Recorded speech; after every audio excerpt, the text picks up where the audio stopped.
Heroes Online. Apparently, it's not a major event. However, just as with Eclipses and Sorrows, we still play this and read through it on stream. Because honestly, it has rather large implications for the main story as far as I'm aware, so it's important, it's just not as long as a major event. Also, hello Terry and hello Dark Caves. I'm gonna let both of you know in on something that nobody else will know about from here on out. I almost overslept. I woke up 8 minutes before stream. Hello Bakasura. Shit, there's a third person here already. Well, on the positive side, Frontline streams usually don't get that much attention, so hey!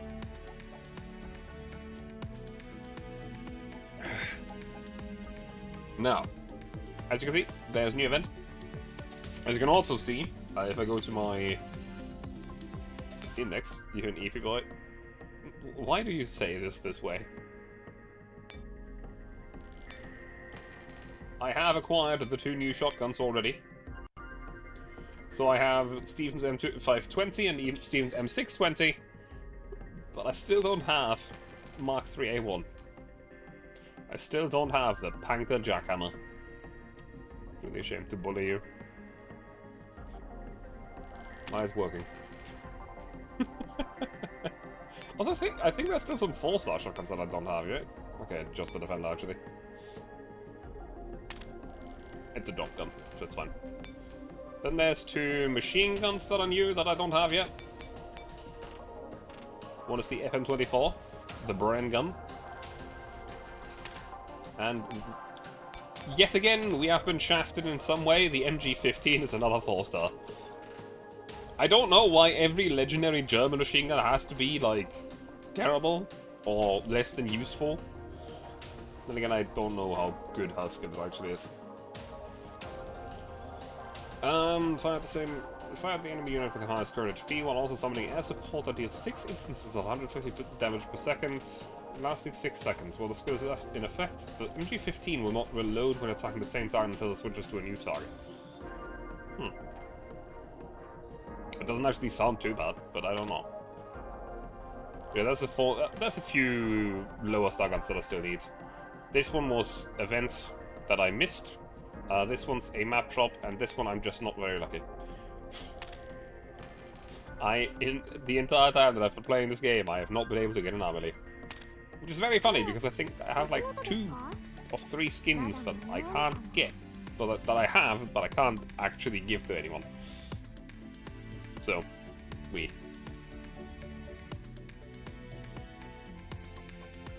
Also, I want to check something.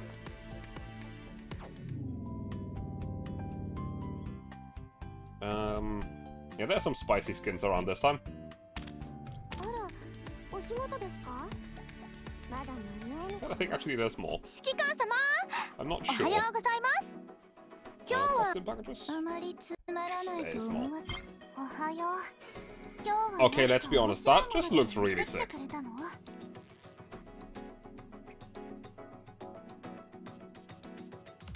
This just looks really fucking cool.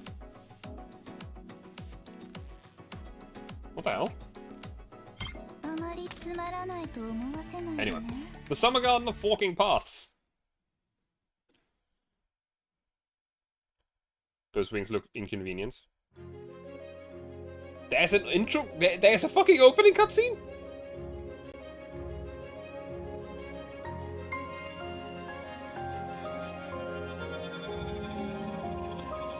That's new.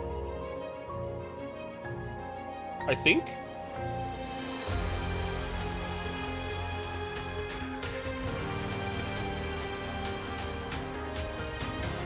Okay.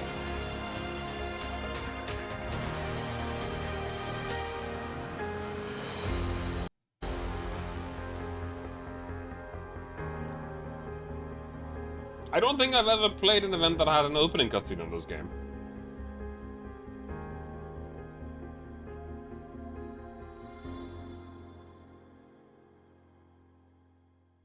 Summer Garden of Forking Paths. Hey, it's a kaleidoscope effect.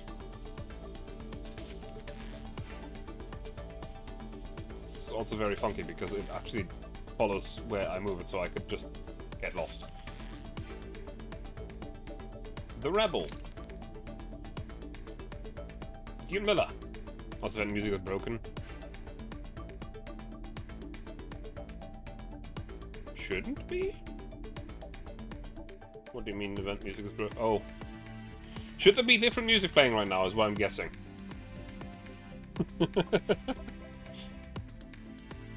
I am guessing it's not supposed to be just the headquarters music. Yeah. Okay, that's fair. The Rebel. Dead Sea, Avernus. You know, you probably always end up distracted for playing it for a bit and get distracted by something else. I get it. Explosions continue to dully rumble on the wall. Sharp, intermittent blasts interrupt every so often. The looming twin towers are engulfed in flames, with charred remains and burning flesh scattered all over. The sight is so gruesome and horrific, it practically deserves to be called the Gates of Hell. I ask.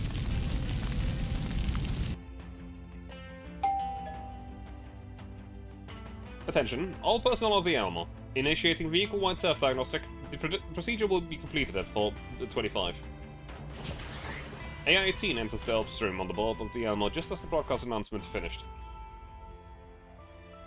I've come to give you a battlefield report.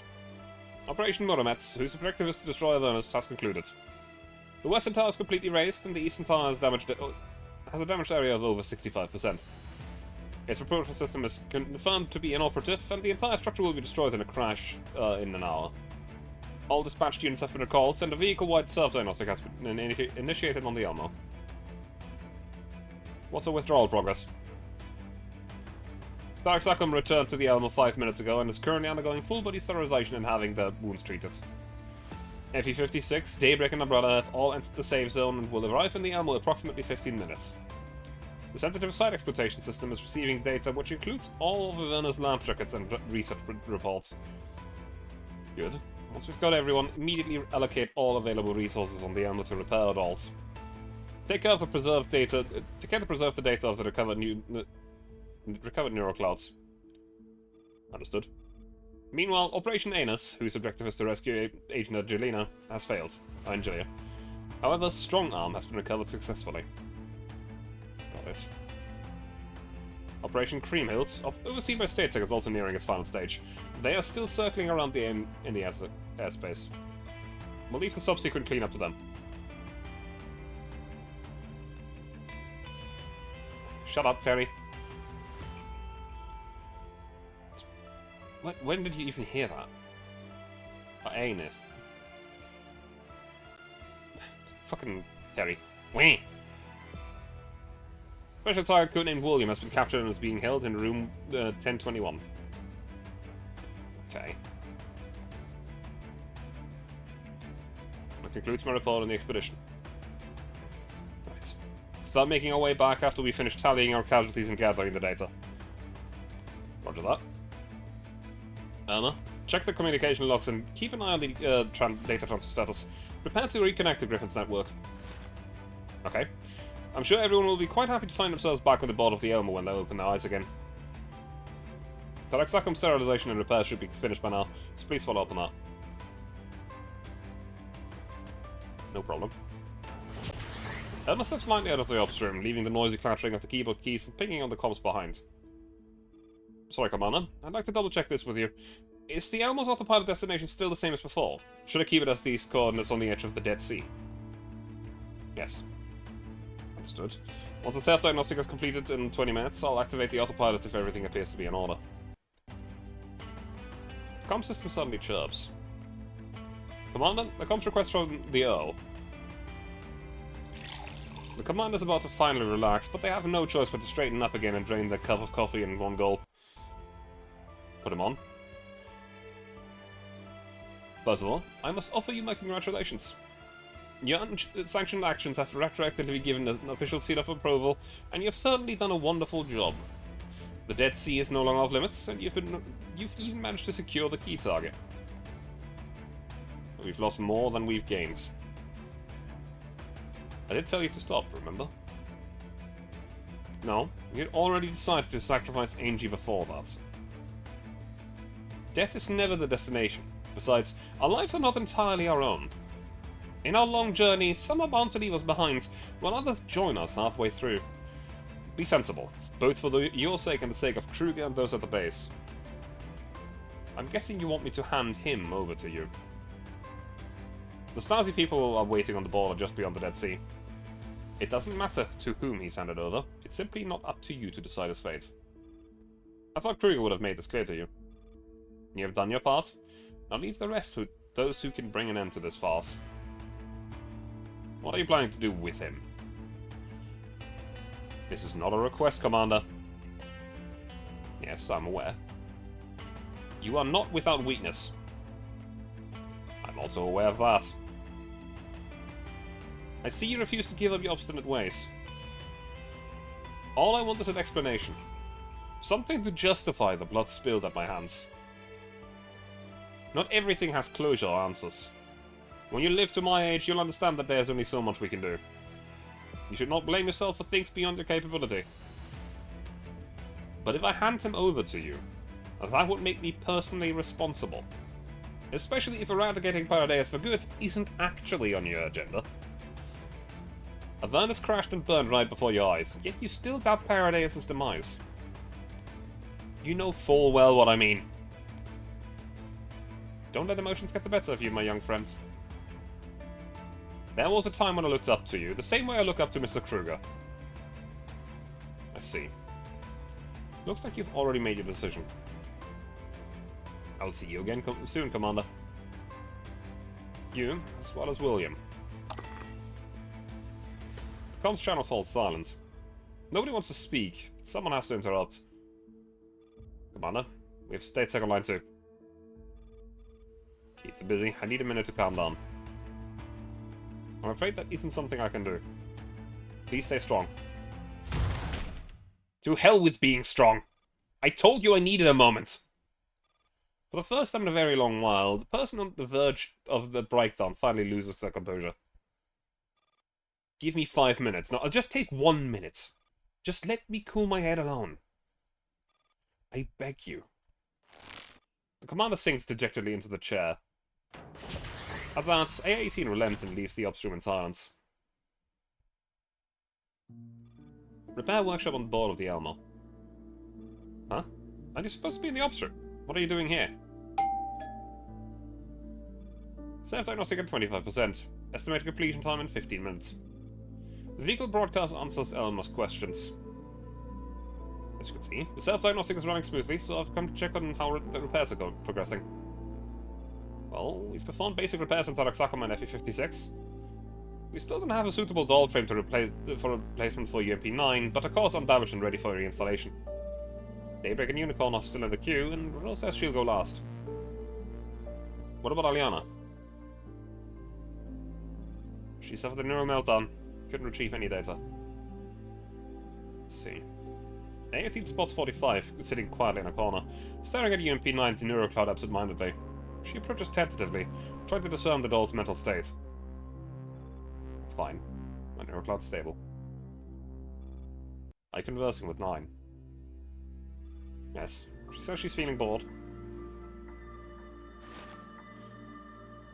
A18 picks up the cable connecting UMP-45 and 9's neuroclaw. We need an external data link to converse with each other. Well, I'm not the only one she's talking to. Who else? The 45 gives a slight chuckle. Instead of answering the question, she just invites A18 into the chat room.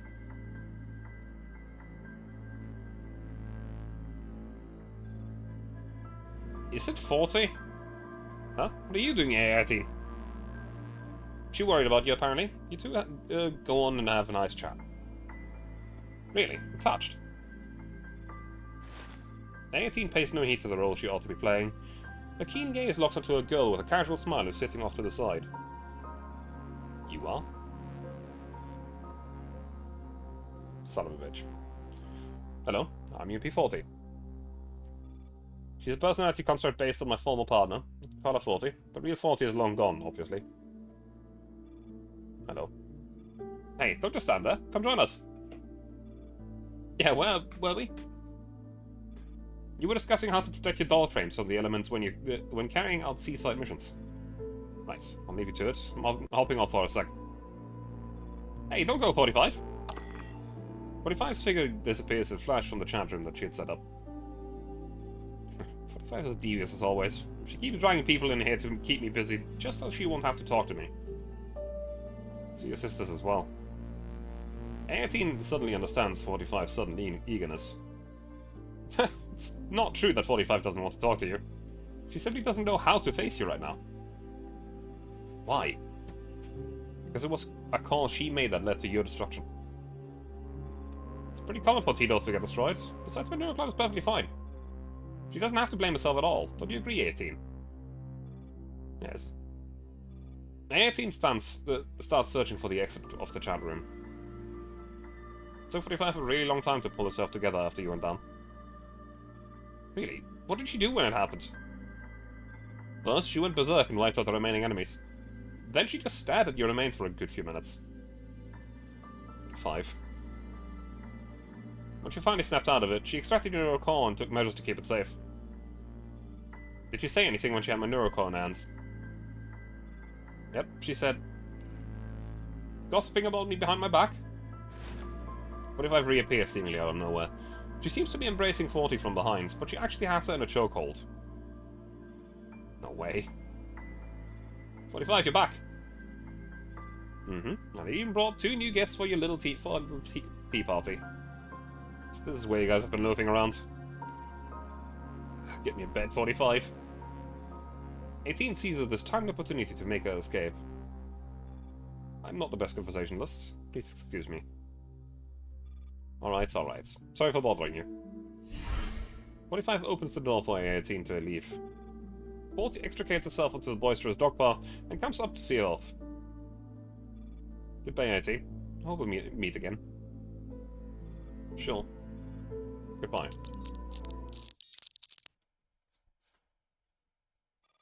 18 lets out a sigh of relief and makes the leave squad fall for space. 40 doesn't get to meet dolls from the outside very often. That does seem to be the case. You keep this a secret from me, I hope. Of course. The moment A18 pulls open the door to the repair room, she's confronted with an impertinent face in the corridor. Something seems off about you. Not at all.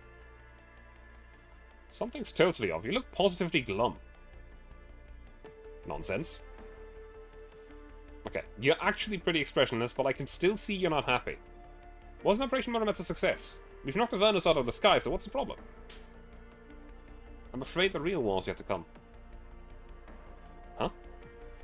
Gazing at Irma's bemused expression, A18 realizes that even though they're sisters, it still feels a bit inappropriate to discuss such matters with Irma. Nothing. I blurted that out without thinking. I have a feeling that people are not happy because we failed to rescue a certain somebody. Huh? Haven't you noticed? The doll's coming out of the repair bay all putting on a brave face. Thought you were utterly clueless. Turns out I'm the clueless one. What? Man has lived through so much strife and witnessed so much death and suffering. I thought the heart would have long since rusted and grown cold. But I was wrong. It would seem that I'm the only one who is cold and indifferent. Probably because you are the instructor. You're more used to being the instructor than AI-18. You feel the need to remain calm and collected in the face of everything. You think so? Maggie is the only one who retained her memory of what transpired from the future. I found it hard to believe everything she told me. But I'm starting to agree with her on one point. What point? It's nothing. So, how did you discern my emotional state? Sometimes even I don't know how to feel. Well, I watched the CCTV feed in the ops room. Come on, I'm the leader of the signal support team. It's totally normal for me to check in, no? I retract my previous statement. Which one? The statement about agreeing with Maggie.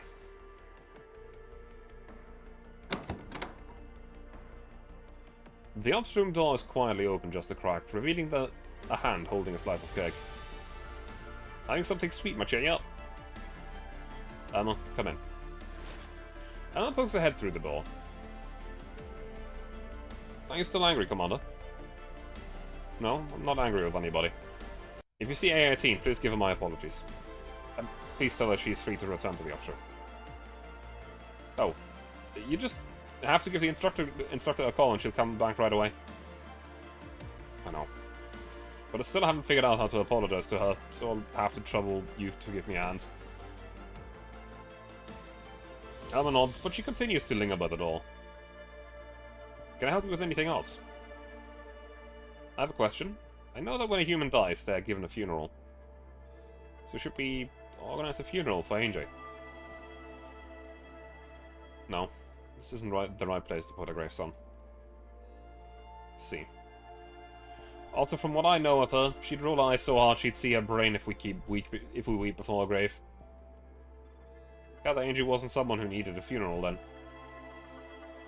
Alright. Then I have another question. Shoot.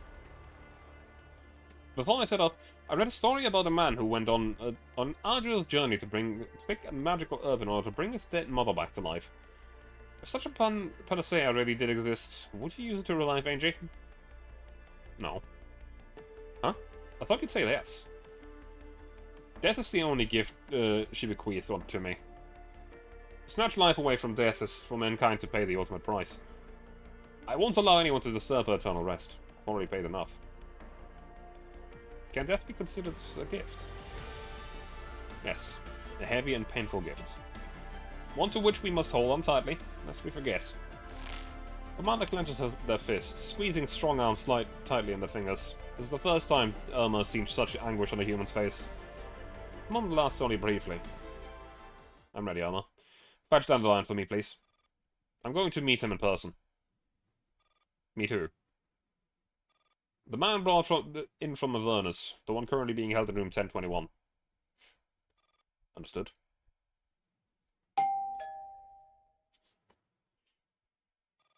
Self-diagnostic is at 50%. Estimate completion time in 10 minutes.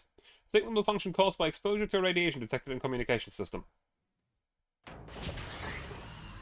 Repair workshop on board the Almo. Here for all. Come to see how the repairs are going for all the squads.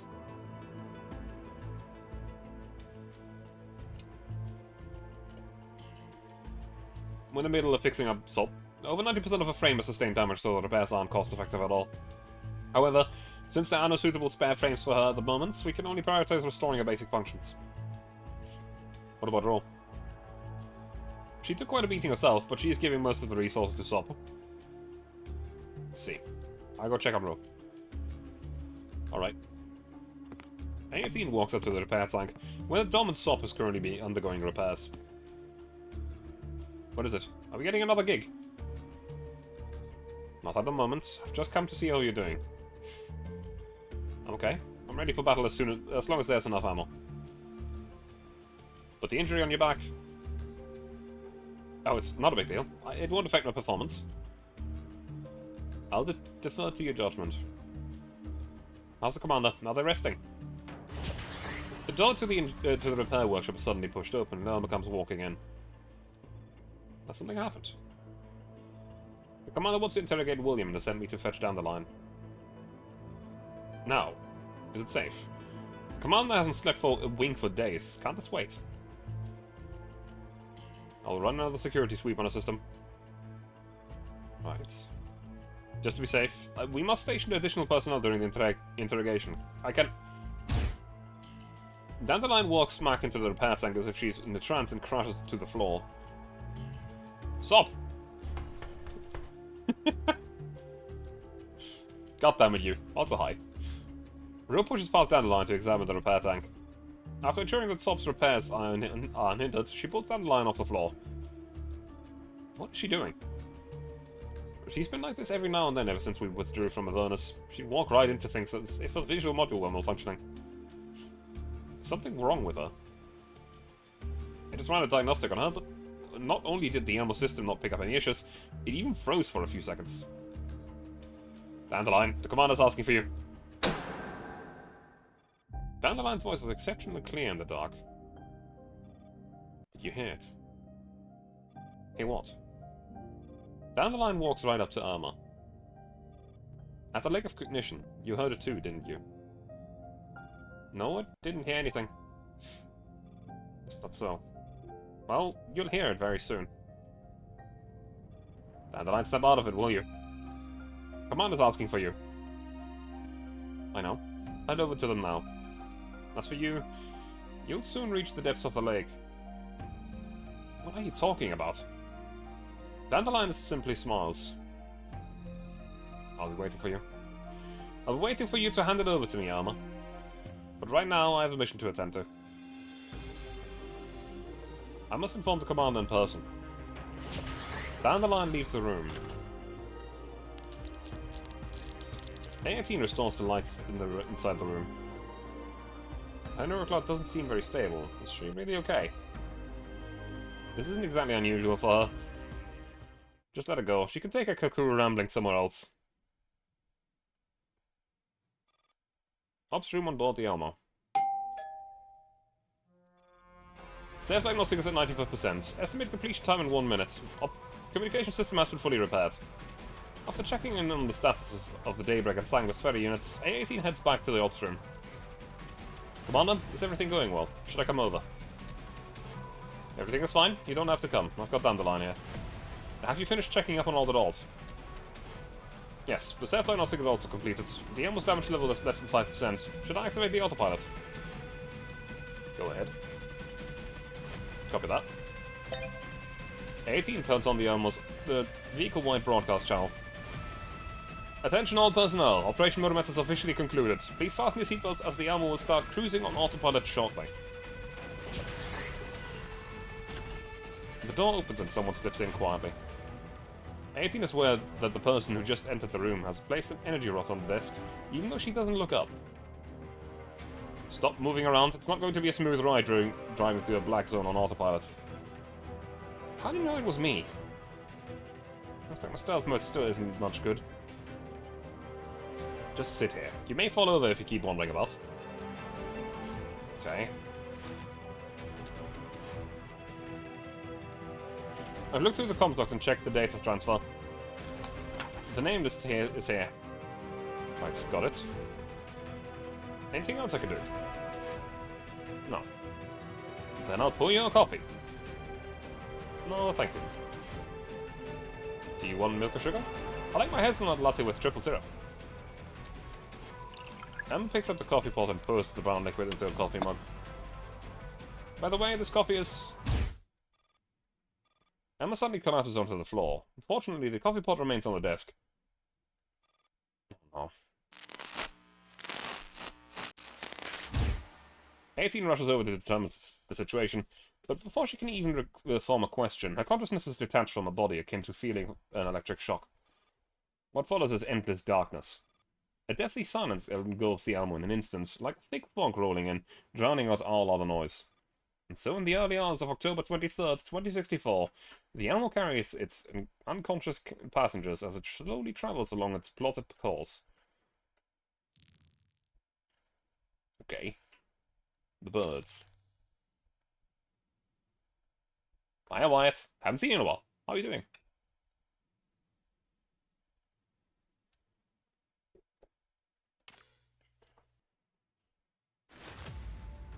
What the hell? You alright? Very good to hear. Who is it? Who's there?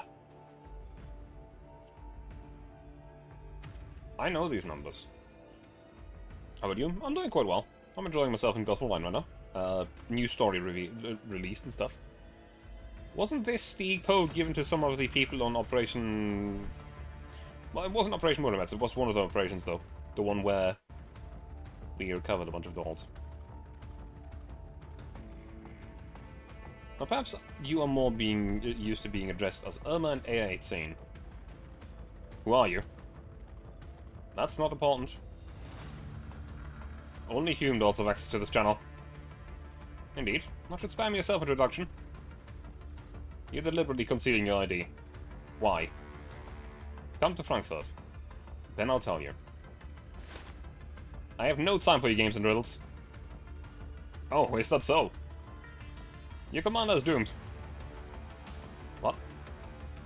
What are you talking about? Soon you will realize I'm telling the truth. The fact that I could even get in touch with you right now might be your only hope. You are leaving the dangerous Blackstone for the maws of a pack of greedy and opportunistic jackals. And yet you lots, all battered and bruised, are still snoozing. What a precarious situation you're in. What are your terms? It really saves me effort talking to you, A18. We may all be created by whom, but my creator doesn't mean much. But my creator doesn't actually mean much to me. Other than Irma, who is Unit 0, we human lords mind our own business. I doubt you came to warn us of the goodness of your heart. You are exactly right. My only term is that you come to Frankfurt, and bring me along into the summer garden. You'll only need armor for that. God damn it, classic. Hi. Theoretically speaking, yes, but amnesia complicates things. I need insurance that I can achieve my aim on this trip. How will you ensure the commander's safety while we're on our way to Frankfurt? The commander's doomed, but I never said they're not safe. Whether you can find the key or not will determine whether the commander can break free from this deadlock. William. He is certainly important, but not the most important. If you're looking to make a deal, at least show some sincerity. I am perfectly happy to explain things in more detail, but I'm afraid you are running out of time. All I can say is that you haven't eradicated Panadeus for good. This could spell the commander's doom. And you have a solution. The solution lies within the Summer Garden. If you want answers, come immediately to Frankfurt. Remember, bring only yourselves and no one else. Or your commander dies.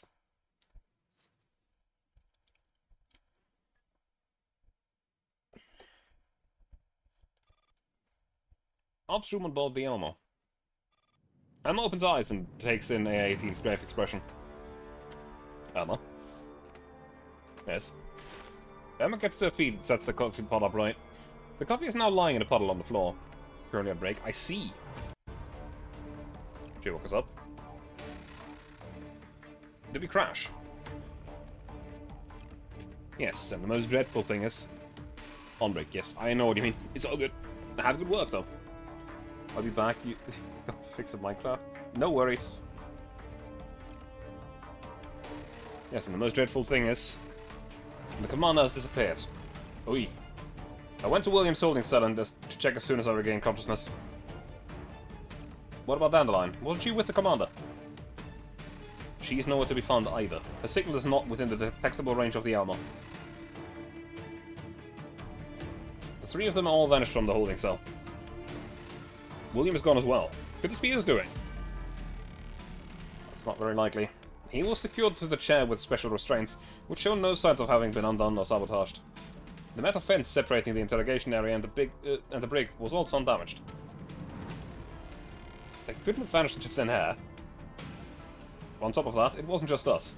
All the doors on board were incapacitated. So it's true.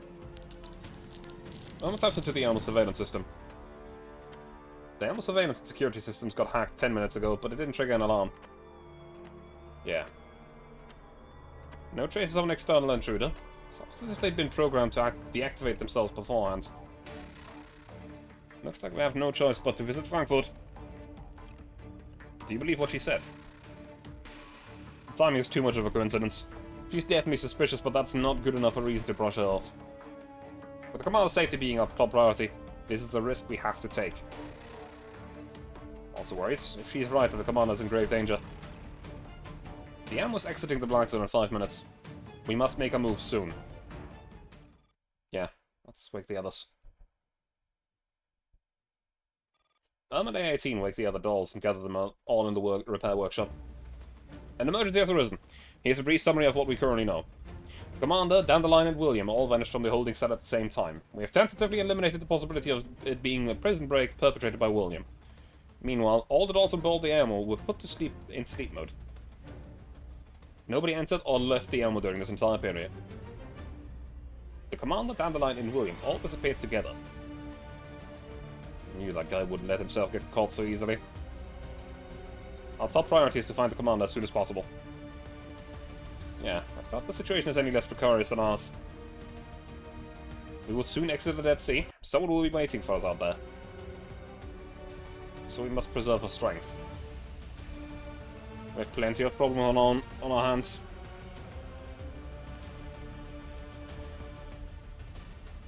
We need to decide who is going to do what right away. There is no time for us to hesitate. You said someone got in touch with you while you were snoozing. Irma, show them the recording. Sure. Irma shares the audio recording with UMP-45 in a row. I couldn't trace the signal to its origin, and the voice recognition didn't work either. But I've confirmed the coordinates she provided, so they do indeed correspond to a location on the outskirts of Frankfurt. She specified that only the two of you could go. Why? Only Mother's children have access to this channel. I suspect Dr. Hume is involved in this matter. We know nothing about this doll while she's watching our every move from the shadows. We should probably do the subway. Oh, I don't want to put the command at risk. Then you two will handle the investigation in Frankfurt. 45 and I will relocate all the dolls that can still move from the Elmo, and it isn't safe at the moment. No, Elmo will be going to Frankfurt on our own. You're not coming with me? With all the comms down, you and I are the only ones who could still maintain contact. If both of us drop off the radar in Frankfurt, then we'll lose our only lead to the commander. If Frankfurt is a name of place, it's a city in Germany. You only hear there's some giant sausage. It's a German city. How's my head of headaches? How are you doing? We only have 1 more minute. But prepare for departure. Huh? 18 pulls open the emergency exit and pushes Irma off the vehicle. Definitely a pricier end, but mine not really good. I mean, okay. Literal departure. Yeah, being just thrown out the fucking out the hatch.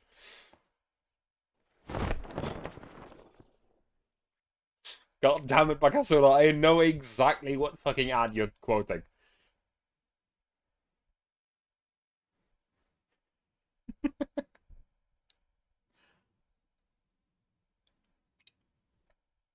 Darum heißen die Deutschländer Deutschländer. I got that wrong though, I think. Maybe. I don't know.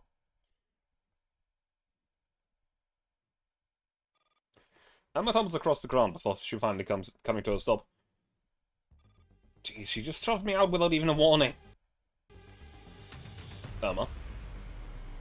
The private channel between the children of Hume is now open. I'm here. I'll send Hume's profile to you later. Stay in touch. Watch out for yourself. Also, don't trust this doll. She's certainly suspicious. Even if she can be trusted, there could be someone else who's using her. Understand? I'll be careful.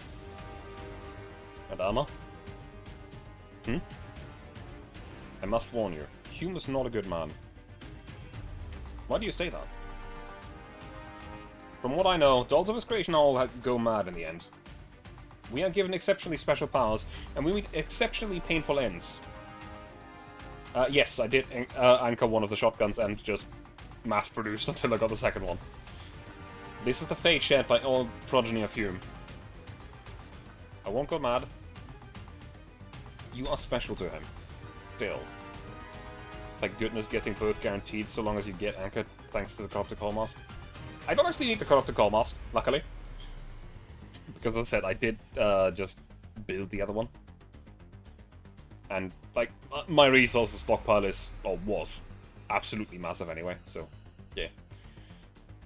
Now, geez, however, you already hear someone who's thought it's already rates up for nothing.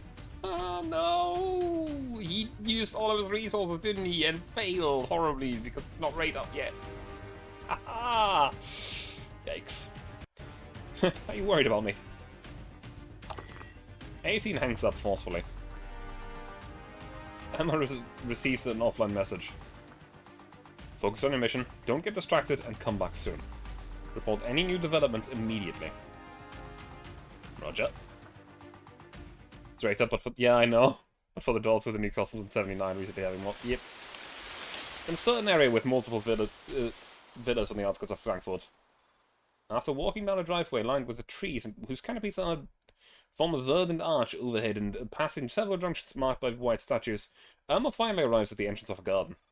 The garden is not particularly big, but it's immaculately arranged and decorated in the classical Russian style. This should be it.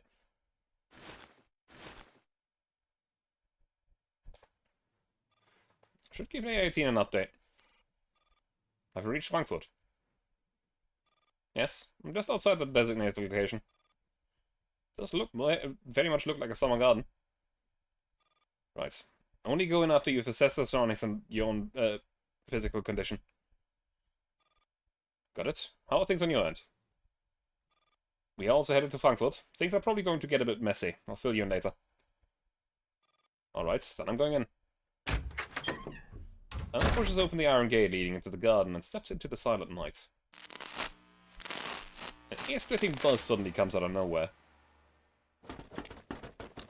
When Irma finally regains her senses, she realizes that the gate behind her is closed. Several military scouts leap out in the quiet garden. Hmm? Scouts? Hey, I'm a guest with an invitation. Where's A18? She's not coming. You just need me to get the hair in one piece, don't you? Well, here I am. There's no need for her to come along. That's true. Inviting her along was just a failsafe. Whatever. She's always been lackadaisical and utterly undependable. That's the first time I've heard her described like that. You were the first to call the undependable Irma. Huh? Ah, well. That was a long time ago. Of course you've forgotten all about that. Now that I'm here, shouldn't you introduce yourself? I can't read that. I'll be honest, but Irma's artwork reminds you a lot of those Castlevania games. I can get that, yeah. It's a very specific style used by one artist, I believe, for the dolls created by Dr. Hume. So, there's a certain group of dolls that has this art style. Irma is just the most obvious one. A18 also has it. It's just less obvious on her normal artwork because there isn't too much intricacies on the outfit. You can call me Stevens M520 if you like. The 520. 520. Are you my elder sister or younger sister? The concept of biological sisterhood does not apply to dolls. I mean, who came first, me or you? Stop asking such pointless questions. You've already asked me this question, this very question, 3,874 times. Have we known each other for that long? At least you don't lose IQ points the way that you lose your memory.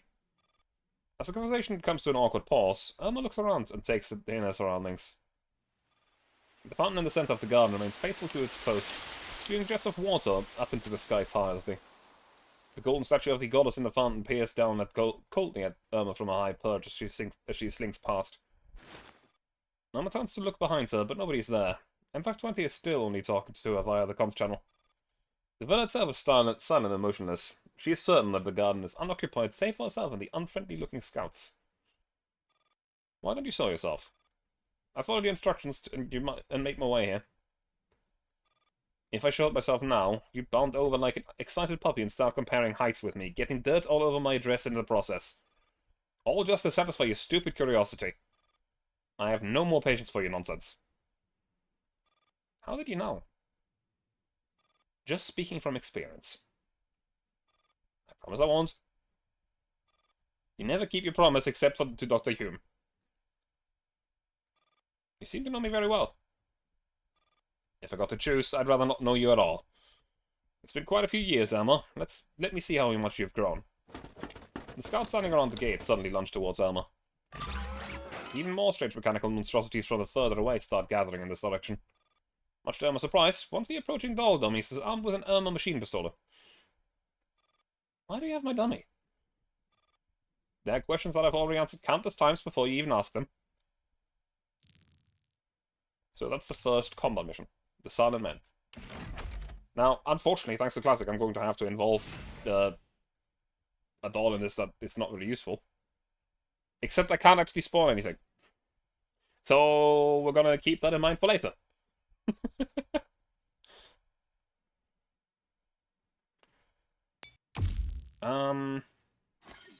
Survive for 2 rounds. That's not too hard. Question mark? There's no more music though. It has broken.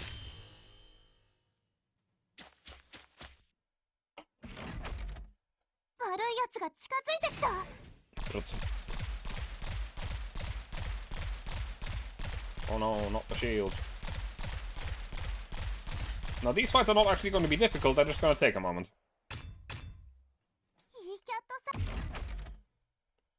Well, that was turn 1. No, not the Robo-Poppers. Yes, the Robo-Poppers. There's nothing they can do about me. They are doomed to die. Does this count already? Like, this is the second turn. Hey! Yep, well, that worked out.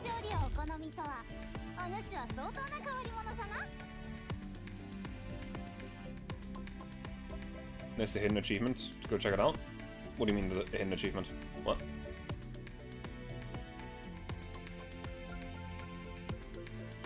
What do you mean? So I've got the achievement already without even knowing? Huh? Huh? Clear the stage without fighting more than 1 battle. Okay. Well, we?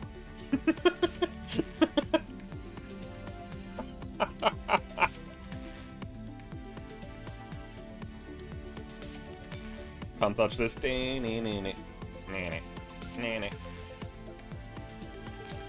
Song of the Dead Eggs. I'm guessing that this is a farming map. Let me look at it. Holy shit, what do we have here? It is just a farming mode, isn't it? 5 enemies, and it's just different parts, yeah. No, okay, yeah, it's just a farming map. That is good to know, because I do actually have to farm some stuff. Well, certainly 1 gun. Not you, though. Nope. Nope. There she is. Feather of Aftermath. Do not have that gun. But I'll keep that in mind later. So, let's go to Luxury, Peace and Pleasure. I'm just going to take this path first. Ooh, that's pretty. A breeze blows through the garden, rusting the foliage and sending petals flying. A handful land lightly on Irma's hair. Irma moves her limbs gingerly and sits on the ground. The mechanical monsters that were ganging up on her have finally disappeared. Ow. She clambers to her feet and looks around the garden in bemusement. You're as useless as you've always been. Can't even hold your own against a smattering of tin cans. What's the deal with those dolls that you sent? Why was I in there? I have all the data of Dr. Hume's creations, including yours. Mother trusts you too much. Dr. Hume could tell who's reliable. Where are you? Go through the garden and down the path with the hedge arches, then follow the direction that the white statues are pointing at, and go through the maze. Following the doll's instructions, Irma finally meets her in person and a little over 10 minutes later. There you are. On the soft grassy lawn is a beautiful white picnic bench made from the solid wood, and on which a girl in a purple dress is sipping a cup of tea. She rings the dainty handbell on the bench with a graceful flick of her wrist. You summoned me all the way here just to give me a beating. I wouldn't have gone to so much trouble for such a stupid reason. So what's this all about? Just wanted to give your body a checkup to make sure you can handle what's to come. Are you doing this because Mother asked you to? In fact, when he puts it down the teacup and finally looks Irma in the eye. First of all, your mother's dead. Secondly, stop referring to Dr. Hume as mother. That's a distinctly human behavior. Dolls have no use for such unnecessary sentiments. So please, also stop calling me a sister. Do you understand? I understand. You hate mother and you hate me. I don't hate him. I just don't see the point in using this form of address. Oh, so you don't hate me. So you do hate me. The reason I summoned you here is to gain access to the real Summer Garden. Then we will both get what we want. You said I could save the commander. Yes, you will find the key to saving the commander in there. Well, I will find the kind of world that my heart desires. And what does your heart desire? It's a secret. Such a tease. Enough chit-chat. Natalie. I'm here, my ladies. A calm and soothing voice speaks from within the thicket. After some rustling, a white-haired maid emerges. She walks toward Irma in 520 while cleaning her hands with a handkerchief. Lady 9, how may I help you? Natalie is here at your service. Irma is back. Maid named Natalie turns to look at Irma with a happy smile. How splendid! Lady Zero, you have finally returned to the Summer Garden. It's an honor to see you again. Lady Zero. That's how Natalie has always addressed you. Natalie, you know what's going on. She lost the memory again. I understand. Please don't be alarmed, Lady Zero. I'm Natalie. I have been caring for you all this time, but it doesn't matter even if you don't remember me. Just treat me as an ordinary mate and I will do your bidding. Save the small talk, Natalie. Let's start executing Dr. Hume's will and testament. Lead us to the Great Palace. Yes, my lady. Please follow me. Natalie, who seems very familiar with this process, leads Irma towards the lavishly decorated mansion with great patience.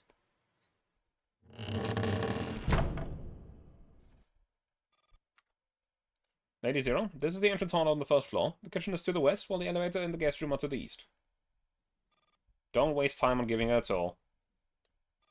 Oh, come on, I came all the way here, so at least show me around a bit. What if I end up having to stay for a while?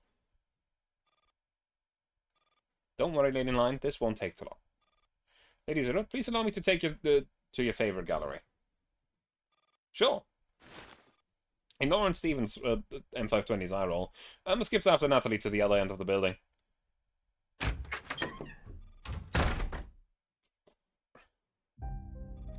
A cold and musty smell fills the air the moment the door is pushed open, which suggests that the room has been deserted for quite some time. But it's obvious that everything has remained in its original position, and someone's been conscientiously preserving the room as it is. Natalie, have you been tending to this place all the while? Yes, Lady Zero. It must have taken a lot of work.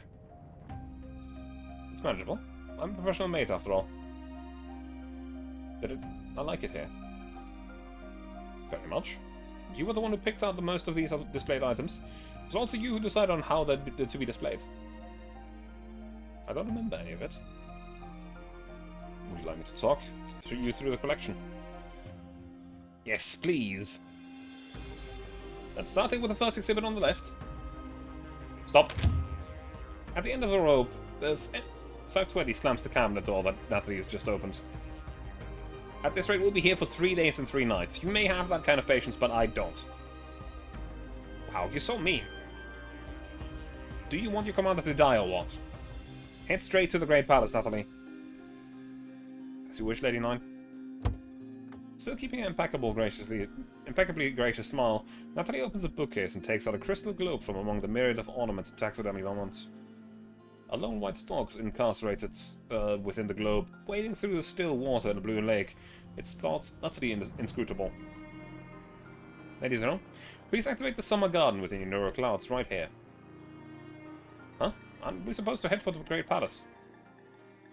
The palace is just a designation. We need to activate the virtual Summer Garden here. Then Natalie will unlock a special case known as the Great Palace. Rest assured, Lady Zero, we are currently in a safe and secure environment. Please take this. Natalie offers the crystal globe to Irma. Why are you giving me this to me? We can only enter the Summer Garden when we are in your physical presence.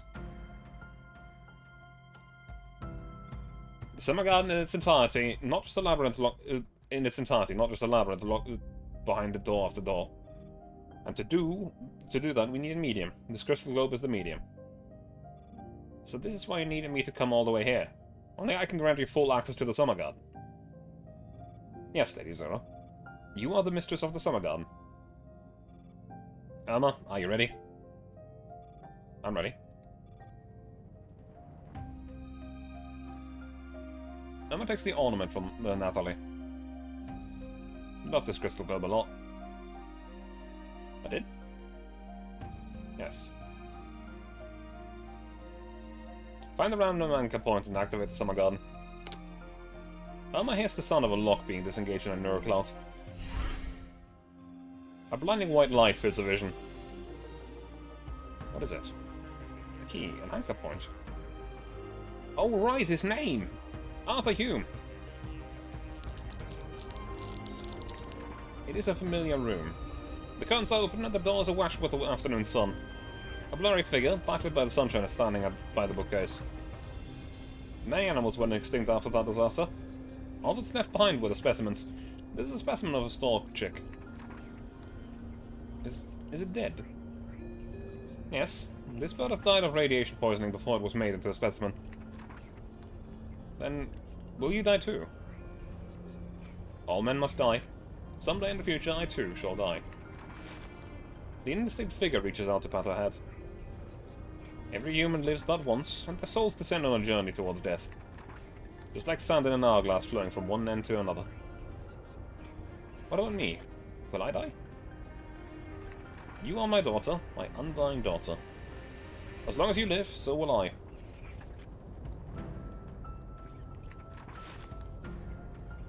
Hume hands Irma a gun.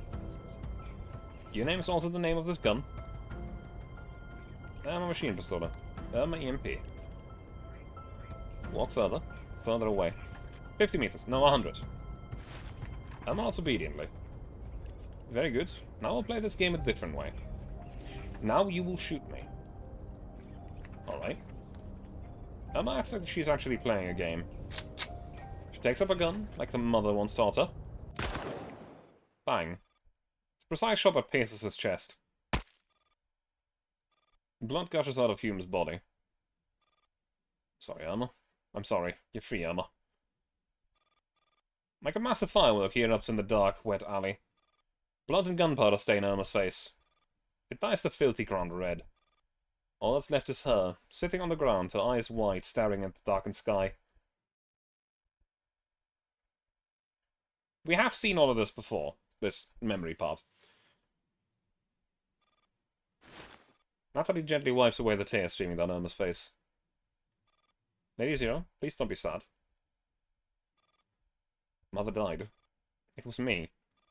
I killed him. If he hadn't wanted to die, he wouldn't have. Lady Nine is absolutely right. Dr. Hume would not have let himself get killed so easily. Especially not by you, Lady Zero. He would never turn you into a murderer. Irma takes Natalie's offered handkerchief to dry her tears, then she finally looks up and does a double take. Natalie? What happened to you? Natalie's appearance has become visibly much younger. The Summer Garden in Frankfurt is just a replica of this place. This is the virtual space that the Dr. Hume had constructed for his creations, our real home. So, Natalie... Humans can't enter this place. This is a 25-year-old Natalie that Dr. Hume created. You know, a string of code. Lady Zero, please let me know if you need any help. Natalie is the most capable maid. I'm sorry, I don't remember anything at all. Dr. Hume gave me an important mission, but transferred the Summer Garden authorizations to you. So you must be present if we are to find whatever Dr. Hume has left behind. What have you been up to then? When Mother died, the only ones in the Summer Garden when you left. I am a doll custom built for the military to carry out secret missions. When I left the Summer Garden, it was only you, Dr. Hume, and Natalie. By the time I came back, none of you were there anymore. I reactivated the Natalie here. After that, I managed to track down the real Natalie, who had stayed in Frankfurt all this time. Then I made contact with you in A18. By then, Mother had already died. Since he's dead, we should inherit his legacy. Natalie, please activate the Great Palace. Yes, my ladies. Now, please allow your humble servant to unlock the most grandiose building in this world, the Great Palace. Emma looks up and she notices that in the distant horizon, a resplendent palace has appeared on the green woods out of nowhere, its golden roof glimmering brightly in the sunlight. There are countless windows on each level of the palace, but one cannot see clearly into the rooms through the windows from this distance. The palace almost looks as if it's been completely filled with a fog on the inside. Please look over there. That is the Great Palace. It's beautiful. Alright, I should give A18 a status report. Transmission error? Ladies and gentlemen, when the Great Palace is activated, the Summer Garden automatically blocks out all signals. No contact with the outside world is possible. Dr. Hume's legacy is in there. What exactly is it? Do you know? We are his creations. We should find the answers ourselves. 520 pushes open the metal gate leading to the garden and strides into the verdant greenery.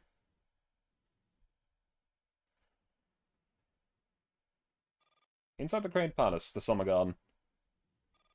Unlike the garden, which is in the image of a natural elegance, the Great Palace itself is a much more extravagant baroque structure. The pure white walls in the Great Hall are covered in the gilded reliefs of goddesses in ivy, and all pillars are held up by more gilded sculptures of goddesses. Looking up, the ceiling fresco depicts stories of the Pantheon. As Irma stands on the heart of this cavernous hall, she doesn't feel like she has come home. Rather, the space strikes her more as a stage. My ladies, this is the reception hall of the Great Palace. It used to function as a ballroom as well. Where have all the tables and chairs gone? And what's the deal with these red drapes?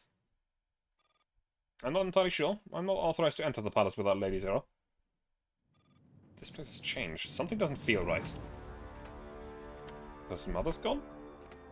Like how the little elves started building their own world after losing their master in the fairy tales? The red drapes in the center of the hall fall to the ground, revealing a gigantic portrait. Natalie's eyes widen in disbelief. Huh? That's...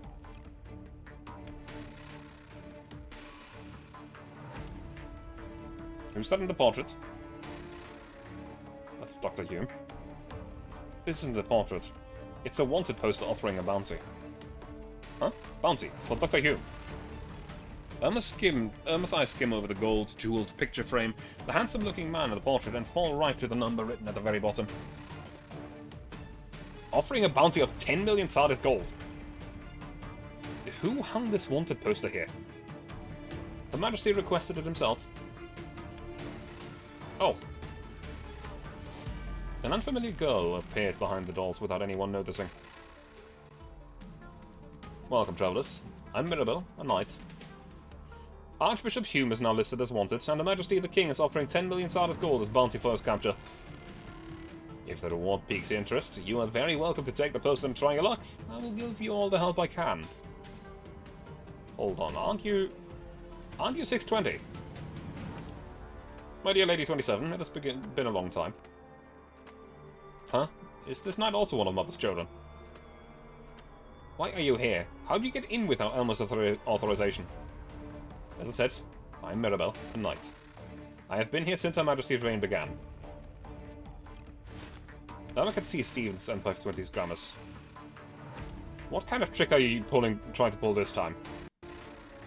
I am searching for heroes who have the bravery and to pursue and capture Archbishop Hume. I will gladly offer them my aid.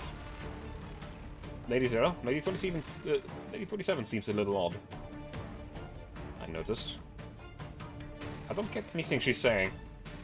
Are there kings, archbishops, and knights in the Summer Garden? And what is this Archbishop Hume wanted for? Archbishop Hume swindled 1 billion Sardis gold from Her Majesty's aid through Project Pilot Whale, which makes him a wanted criminal. 1 billion Sardis gold! That's nonsense. Dr. Hume is from a high-born family. He'd never do such a thing. The evidence is indubitable. Archbishop Hume has absconded with the money. The sooner we capture him, the sooner we can undo the damage. Could this be one of Dr. Hume's inside jokes? I hear that many oddball scientists have a habit of adding elements of their own personal experience and some strange fantasies into their work. Maybe we make this into a sort of game we have to clear. Dr. Hume did have a twisted sense of humour, so you may very well be right. So we need to follow this knight's instructions. Hey, what's your name again? Mirabelle? So we have to complete this task for the Summer Garden to revert back to normal. Peasant Rainettes, you do not possess the access clearance for me to answer that stupid question of yours. Rainettes? What's with this hillbilly name? Oh, your name's now displayed as Rainette. 620, what the hell have you done? Your Majesty has recently watched a movie called Quattro Adventures as the Rainette and Mirabelle. I was incredibly moved by the profound friendship between the two young women. Fourth wall breaking, yep. I mean, it is Irma. She's been fourth wall breaking ever since she was shown the first time. I mean, nothing wrong with being a hillbilly. I don't know about that. So I've named you and myself after them. Rainette raises the Stevens M520. She fully intends to blow this high and mighty woman to smithereens. Easy, easy. Never thought I'd be the one to tell someone else to calm down. You want us to catch the so-called Archbishop Hume? Yes. What's in it for us? You'll be granted an audience with Her Majesty, during which you can make a wish. Any wish. Indeed. Maybe that's how we track down Mother's legacy. In that case, I'm taking this quest on. Lady Irma, are you certain you would like to accept this quest and capture Archbishop Hume? Yes. Understood. How much they will reward you for your courage? The large portrait disappears into thin air. But how are we supposed to find him? That's up to you. As the one offering the bounty, you should at least provide some basic leads. That's a 1987 comedy drama. I'll naturally provide Lady Irma, the one who took on the challenge, with a lead. Lady Irma, here's the lead. The Fox Sisterhood. What's that? The name of a criminal syndicate specializing in scams. Where can I find the syndicate? Well, that's for you to figure out yourself. Mirabelle raises her hand with a sharp puppet. The puppet turns into a balloon and transports her away. My ladies, this is as far as my authorizations allow me to go. That's fine, we'll handle it from here. Just wait by the entrance of the hall. Yes, my lady, best of luck. If there's anything I can do for you, please don't hesitate to let me know. Natalie executes a perfect curtsy, then quietly backs away to the door, where she keeps watch over Irma and Rainette in silence. What do we do now? What else can we do? We don't have any other clues, and the Summer Garden is a complete mess. We just have to conduct a blanket search. Right.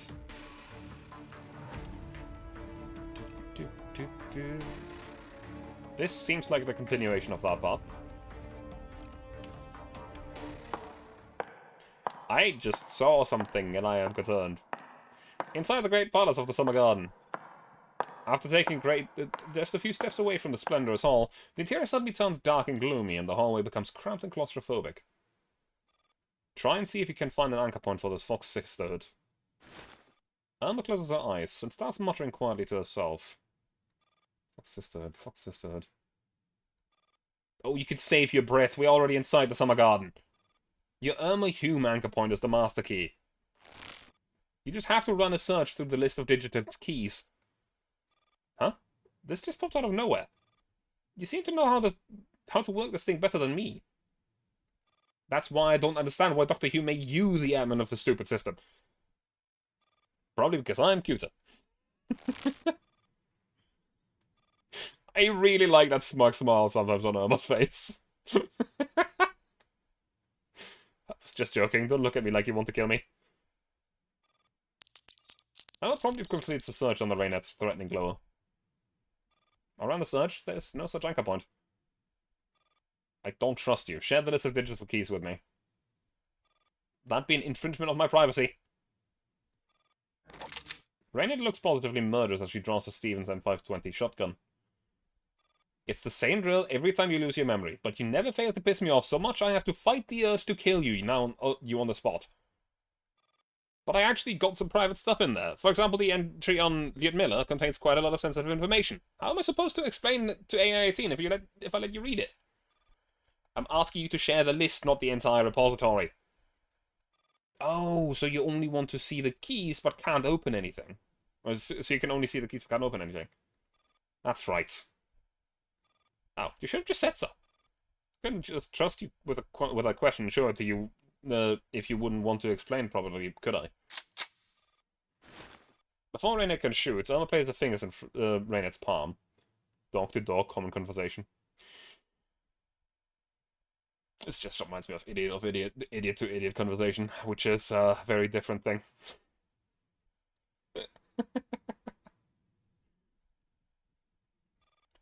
Can you see it now? Yes. I don't really know much about the Fox Sisterhood. All I've heard is several of their well-known scams, such as the Seance Room, the Tequila Scam, the Horn of Hope, the Casino Train, etc. Hold on. There's an anchor point here called Cold Express. Open it! A key named Cold Express appears in Irma's hand. At the same time, a wooden door with the retro-based carvings also materialize in the hallway. The sign on the door reads 2033 Cold Express. Reynard grabs the door handle. Behind the door is a cloud of thick, impenetrable fog. A bell tinkles from somewhere far away. The bubbling coffee pot looks so retro it could easily pass for an antique from the previous century. I will be honest, right? I don't know how everyone else thought about the event, but I really, really liked the train event. It was really good. And this music is just a great time. The record player is playing some very old music with the occasional pop and crackle. Miss Catherine, wake up.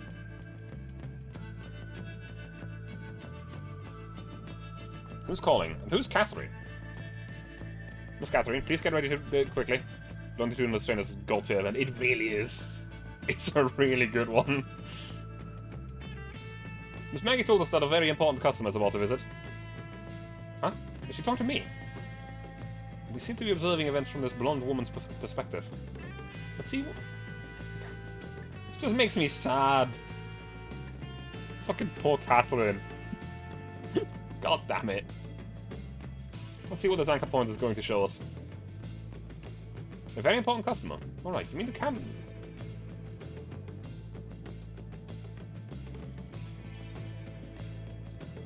I mean, okay, this is not the Catherine I expected, but, you know. You mean the campy scammer in a suit with the advance booking, yeah? We are the real con artists here, so why should we entertain him? Sophia, when is this appointment? In 20 minutes. Ting-a-ling, the doorbell rings. My dear Miss Fox, your customer's here. What? Isn't the appointment in 20 minutes? No, forgot to mention, this customer is very prim and proper. He isn't just punctual. He's the type who shows up 15 minutes early. Profile says he's 27. No, he's more like a 72-year-old Gramps. Tickling, the doorbell rings again. My dear Miss Fox, your customer's here. What do we do? Go open the door, turn off the lights. Huh? But it's nighttime. Why turn off the lights? We haven't even wiped down the table. What if this fancy pants aristocrat sees through the act? Darkness is our best disguise. Roger that. You're so smart, Miss Catherine.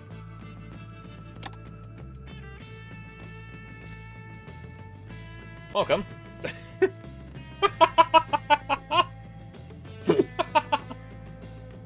Man, the writing in these games, man. But yeah, the getting mention of Catherine just makes me sad again that we don't really get any interactions between Catherine and Maggie anymore. Because, honestly, I felt really fucking sad that Catherine was just, you know, kind of dead.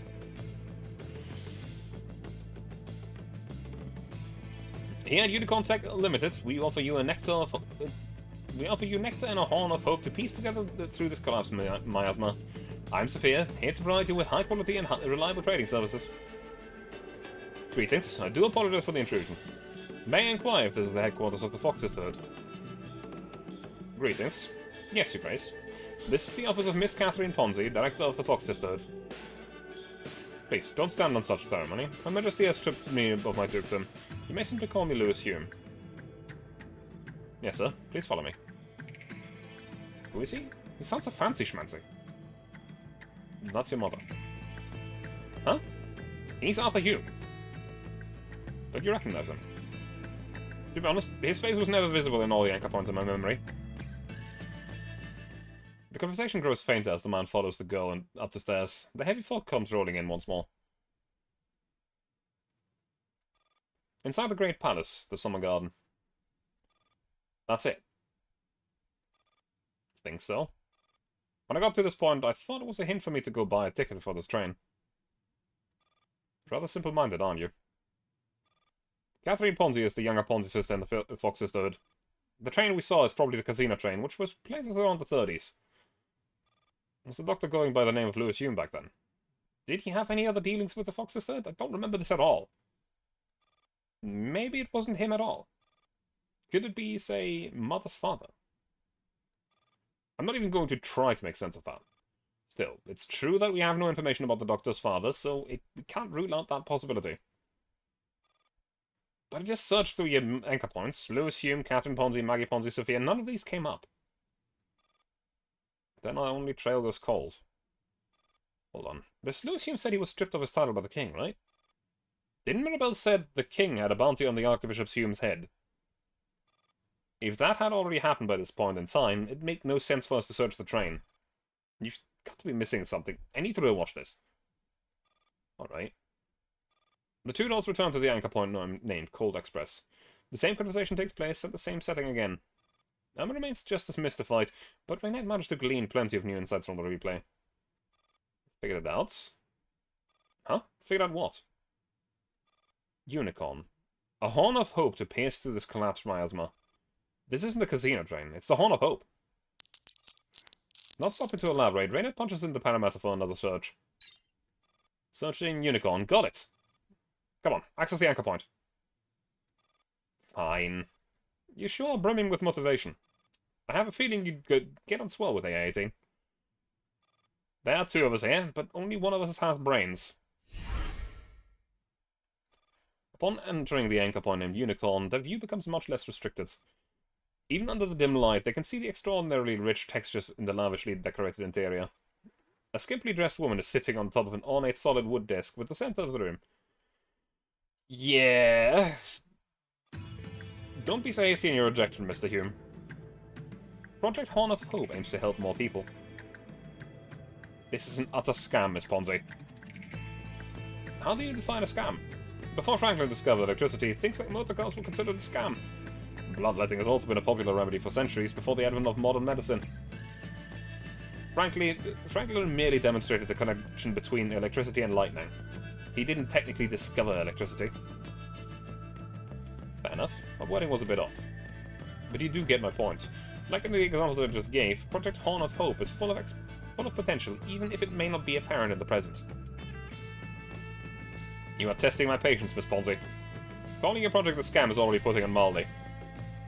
With a single drop of blood, one can obtain their own genetic sequence and receive personal medical advice. They are given the Horn of Hope, which would allegedly boost their resistance to collapse radiation and improve their immune system and general health.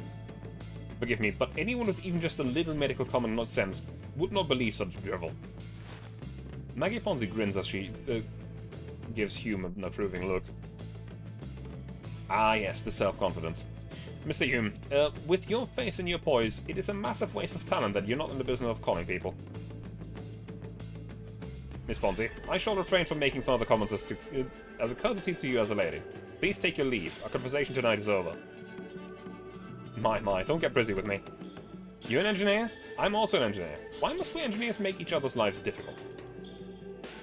Pardon me for being blunt, but I could not detect a single shot of professional knowledge in any scientific discipline from what you said. Even a graduate fresh out of university would not propose such an inane project. You think I don't know anything about science? That is quite obvious. Well, I say you don't know anything about society. And this happens to be my forte. I am the most outstanding social engineer in the whole world.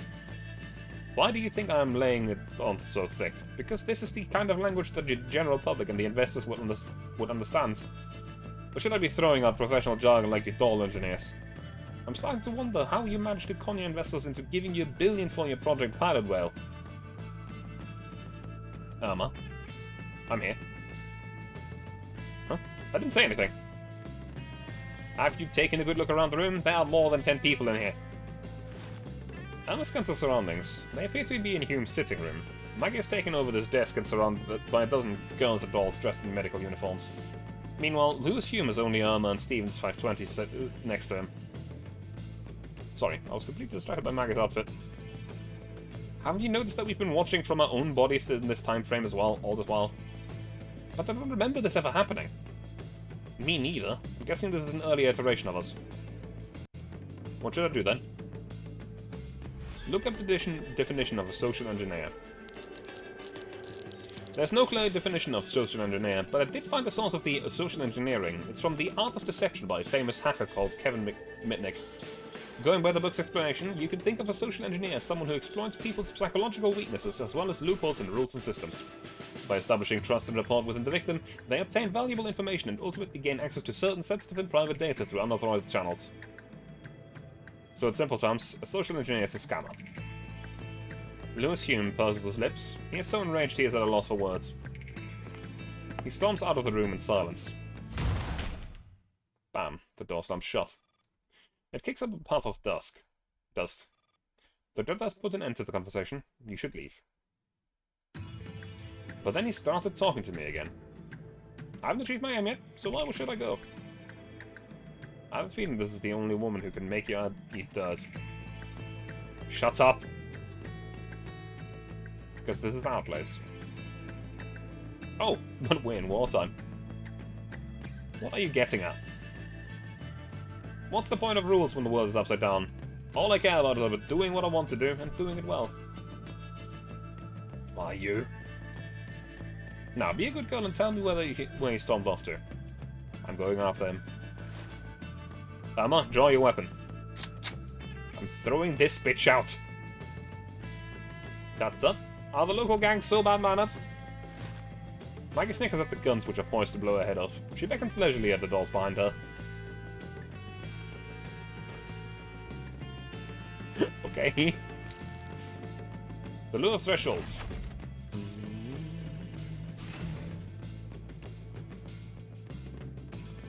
What do we do here? Irma reaches the radar of the exits. Okay, so Irma needs to reach that place?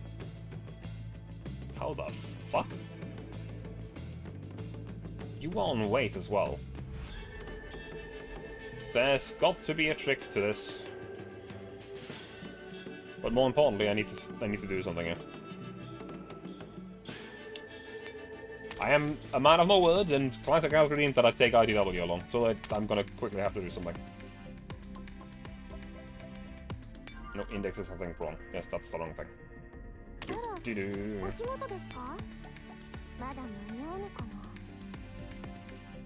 Filter... I don't remember if she's a 3-star. Oh, when you just brute forced it.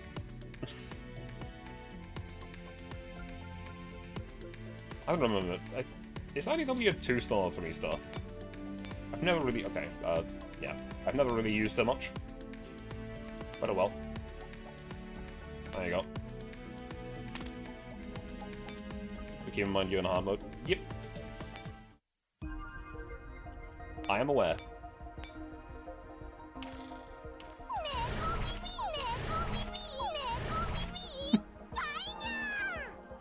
Damn it. Wait, I shouldn't have messed up. 1 second, please. Where is... Should be at the level $100 at least. No, IDW. Can't just click minus either. This is fine.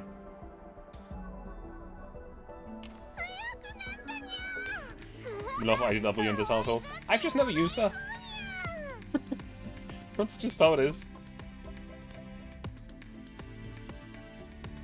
You know what? I'm just gonna take this squad and replace one of the Russians. Because I'll be entirely honest, these honestly need a different submachine gun anyway. This squad does not work that well. Rest is just for getting everyone to mod 3. I have not done that yet. I am currently in the process of getting every doll up to 100. And, well, fully maxed out on everything. Actually, formation. Yeah, should be. Because these two are damage focused submachine guns, which just doesn't work for the swap. 2 stars submachine gun. Get rid of 94 instead of 74M. I was thinking about it, but at the same time, I like the thought of having, like, the 3 mains of that squadron here.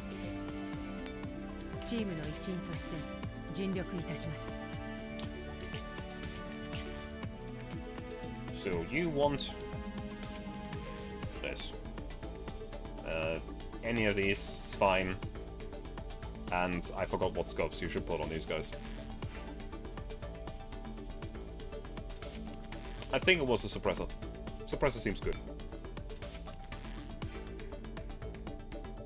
Ah, well, oh. Let's just, ta-da.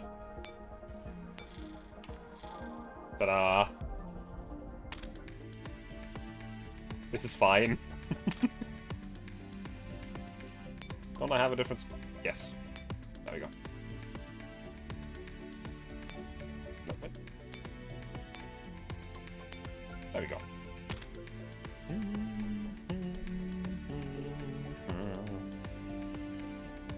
Yeah, I just made this a Russian squad, and I was thinking about putting AK-74 in there because of the funny buff that she gets, but I don't know. I don't know if it's actually any good. I've never really looked into it. I would say I'm still more used to a Neurocloud variant. AKs for everyone. AK-70... AK-47s for everyone! Whoever knows that voice line? Good.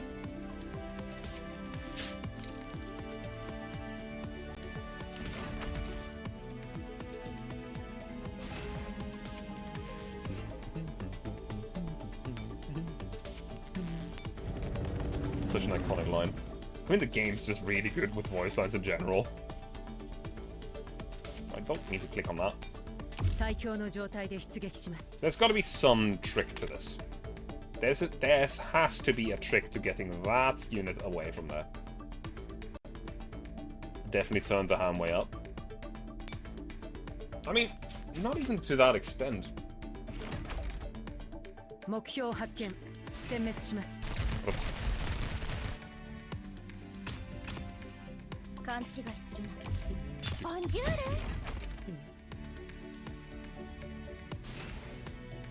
Can I spawn more dolls? No.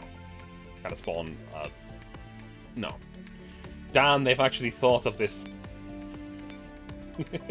For once an event that actually puts in, or has in mind all the things that he could do to cheese.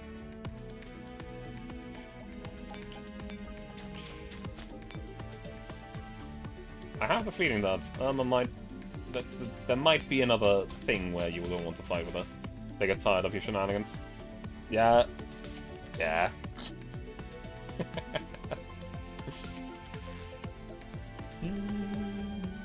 I think it doesn't even move since it has the Sandcloud icon. Yeah, it doesn't move. But the thing is, I need to get Irma to the node. Not capture the node, but I need to get Irma on the node. Which is the problem.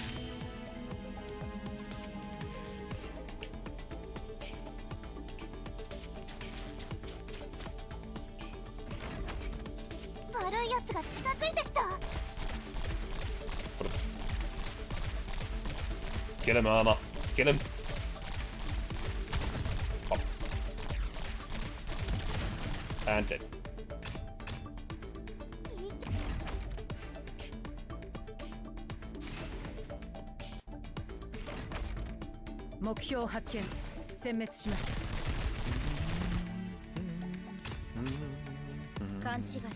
Didn't even bother to put armor on any TPS. Yep. Probably to make it a little more balanced, sort of, kind of.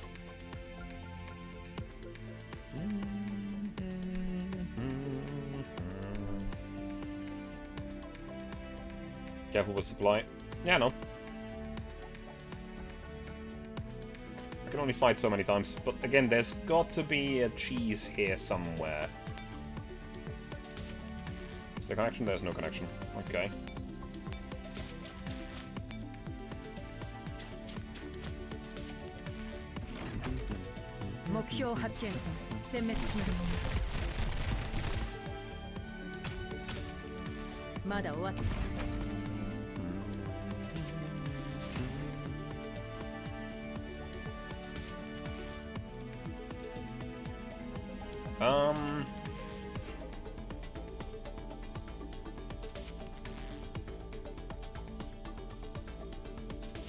I might be stupid.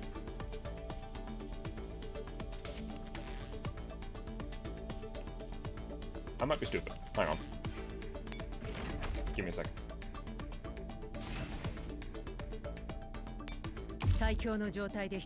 No.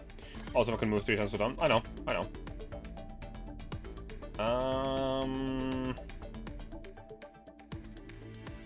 So if I were to plan out this route a little bit, that's what I think. I know. It's marked overhead. I am aware. 1, 2, 3. I could use you, move you to over here at maximum.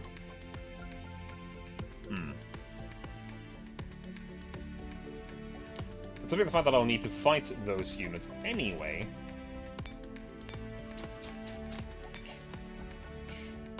If played diplomacy is not an option, end this mode to the point of it crashing. I have heard of that game, but I have not played it myself. The voice of Irma feels familiar from something.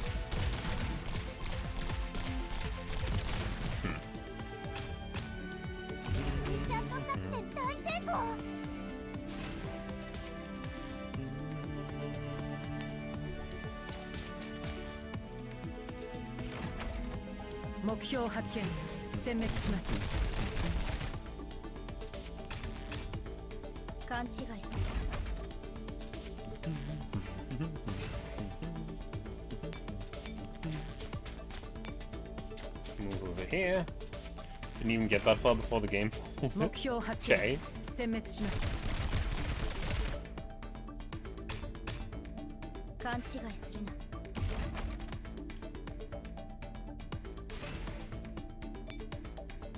Oh, move you one more tile.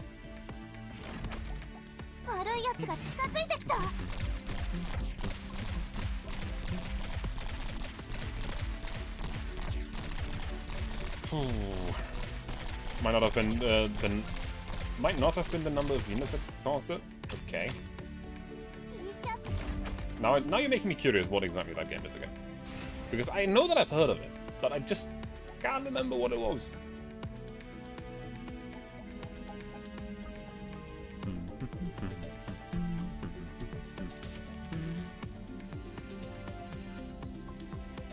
Oh, I see. It's something. Okay. Yeah. I have heard of it, yes, but me. So this is as far as I can actually move my units.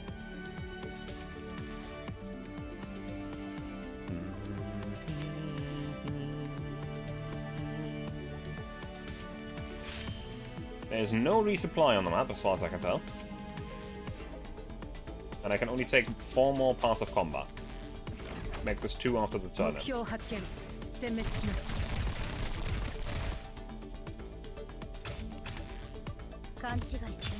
Because the enemy is currently running into me means I have even less supply. Hard to tell, really. Some engines really can't handle shit well. And then you have freaking Risk of Rain 2, which just keeps them going despite running at 1 FPS. Yeah. Though I've never really gotten into Risk of Rain, I'll be honest.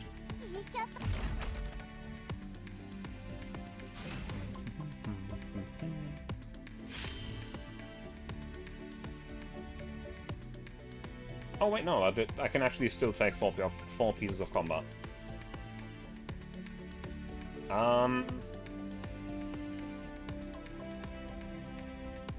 Also did a good bit of Farthest Frontier the other day, it's neat. It's very fun. It's honestly a really good, relaxing game.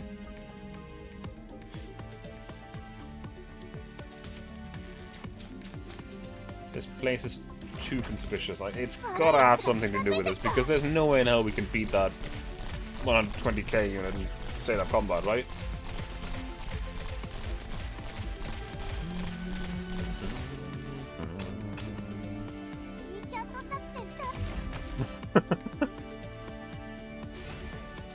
Got them bears eating my food.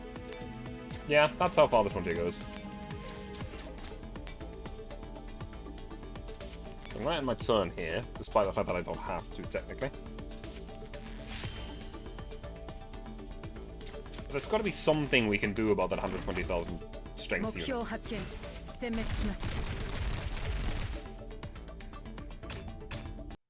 Right? That is a lot of firepower. Honestly, bears are usually more terrifying than raiders until very late in. What kind of composition are you?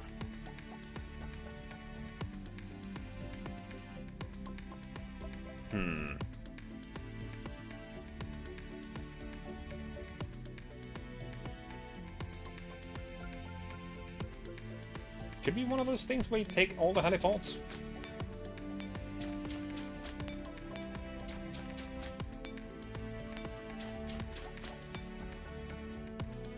You are alerted to that place. That is unfortunate. I'm gonna try it anyway. No. No, it's not.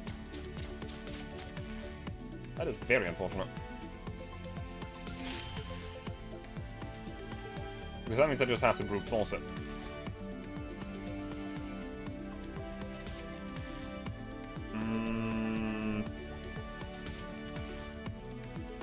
Much easier called brute force. Yeah, that's what I feared. Well, there's one thing I can do. Oh no, not the rations of ammo, of which there's barely any left anyway.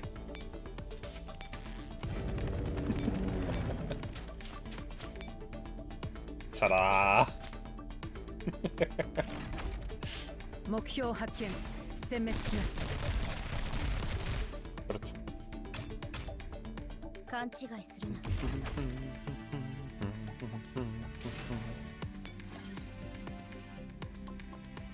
Four rounds for destroying one enemy target. What? Huh?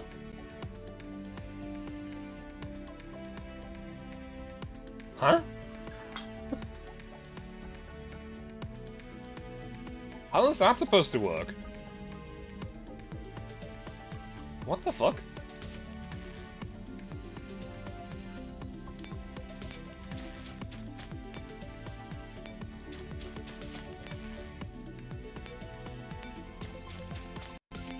Also, unfortunately, I can say that I do not have enough firepower to actually break through that unit, I believe.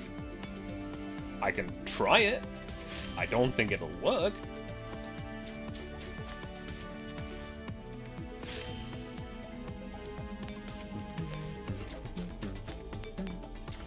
You'd be surprised.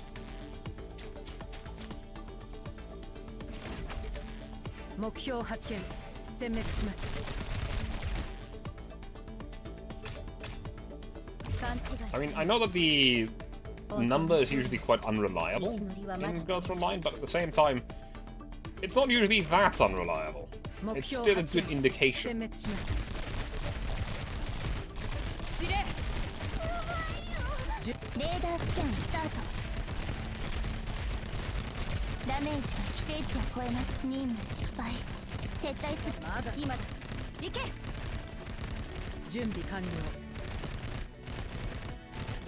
Well, I mean, that worked better than I thought, but at the same time, I did lose some balls here.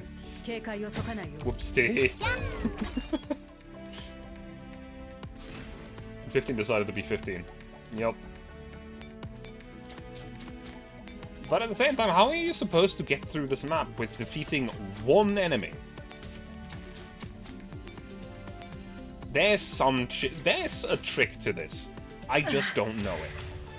休眠とチャージを同時に進行してもらえませんか。ダメですか。でしたら時間を無駄にしないために大至急でお願いします。Another achievement? I don't know if it's an achievement. Essentially, ZX, I can show you. In order to get the S rank here, you need to get in 4 rounds with 1 enemy target destroyed.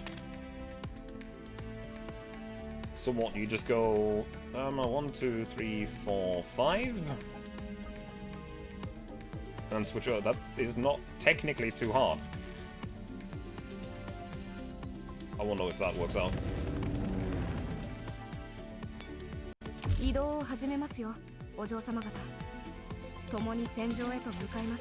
Almost 3 AP. Yes, I know. That's not the problem. I was confused about the enemies destroyed.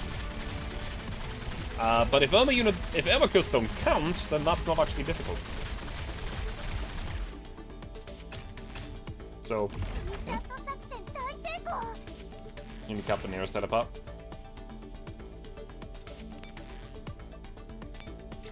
Just bum rush the radar.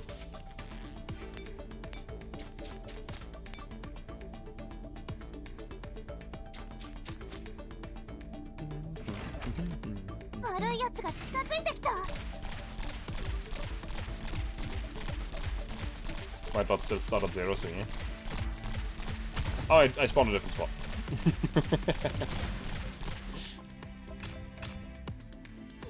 64 mod, the 3 spec bonus, really good for the bodyguards. I don't think I have 64 mod.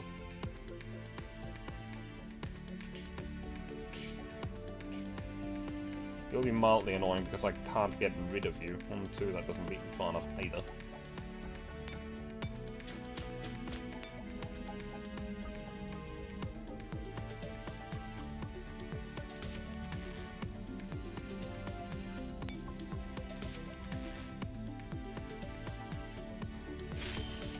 Okay, this is a pathing riddle here, not gonna lie.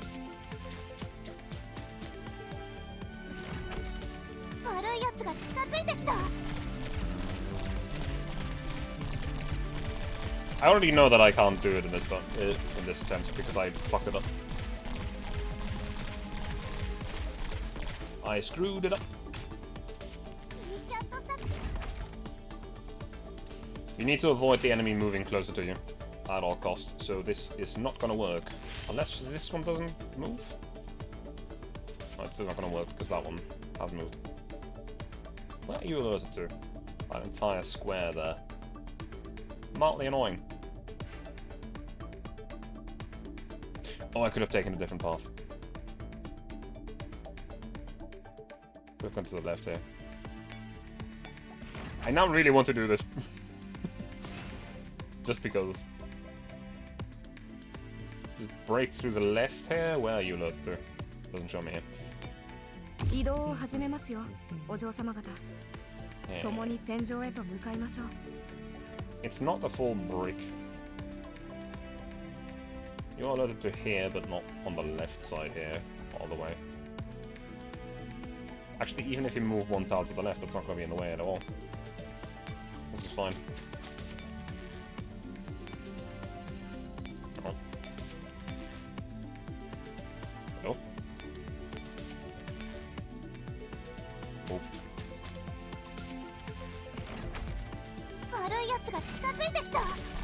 Despite the fact that I've played this game for like years and years, I don't have that many units at mod with.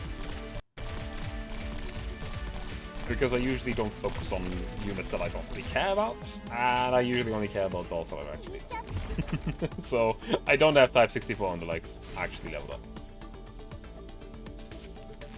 We've been playing it since launch, and don't have much. I mean, don't think any progress was somehow wiped. Well, if you were playing since pre-launch, then I actually know how your progress got wiped. Where are you alerted to? That entire line up there. You are alerted all around there. Okay.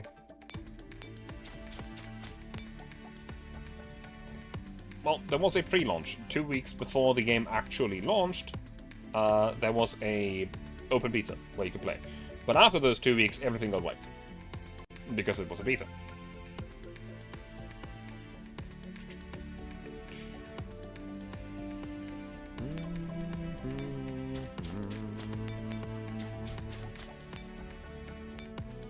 I should be able to move you up here anyway. You don't recall being a beta? Then again, it wasn't really long time ago. Well, I don't know when you got wiped. So, yeah.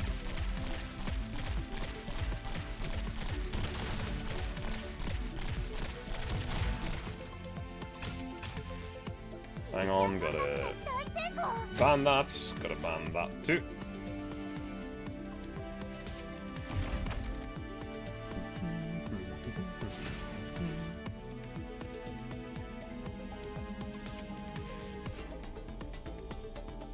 It had been a while since you last seen your bed, then you logged in and was like, wait, where's my shit? Oh. I don't know. I can only say what I know. And that is that I've never heard of anyone actually having the entire progress wiped apart from that beta. Wasn't super broken up or anything, just confused.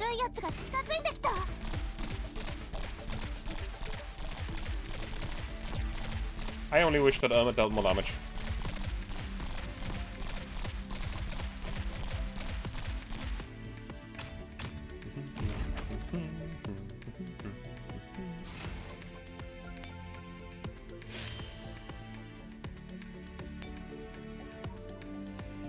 So you are alerted all the way to here, so I can't stay on that tile.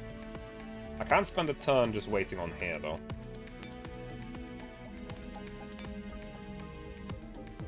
So Emma, please go ahead.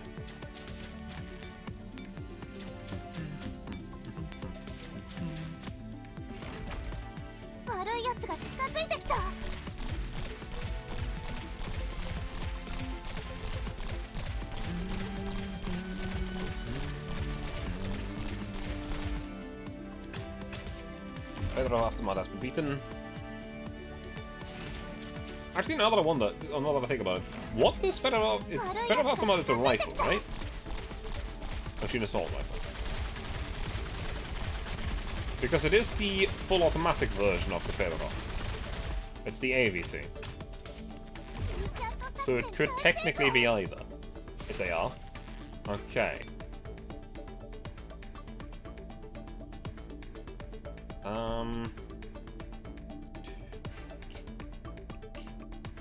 So next turn I'm gonna have 3 movement points.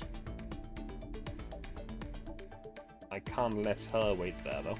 So I'm gonna be... you are alerted to that tile, so if I move you up, you're gonna move into my way. That's gonna be annoying.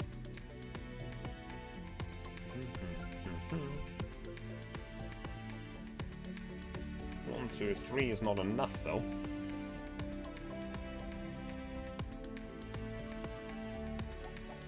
This unit here is annoying. This one specifically. It's in the way.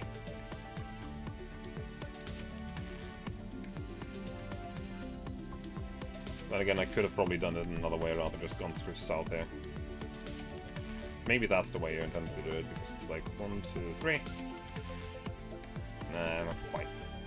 Actually, no, that doesn't work either, because that's gonna be 6 units. Wait, no, is it? No, it isn't. No, it isn't.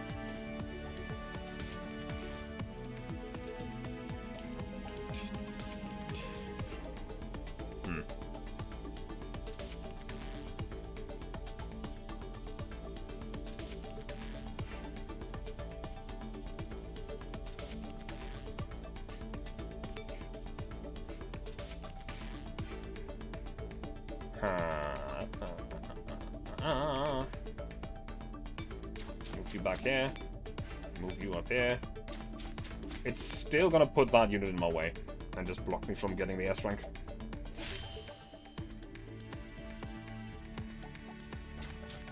Yep. Well, that means no S rank for me. I'm not quite sure how you're supposed to do this. If you capture the helipod, you could maybe do it, because you get an extra movement point. But I don't know.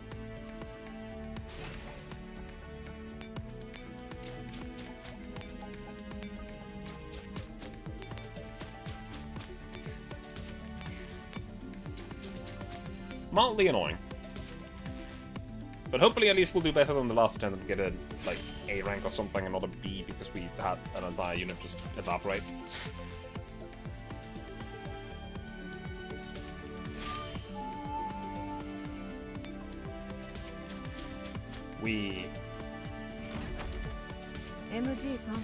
Now, I'm not sure if I'm correct about this, but it seemed like they didn't know they deal shit with the damage battle, so.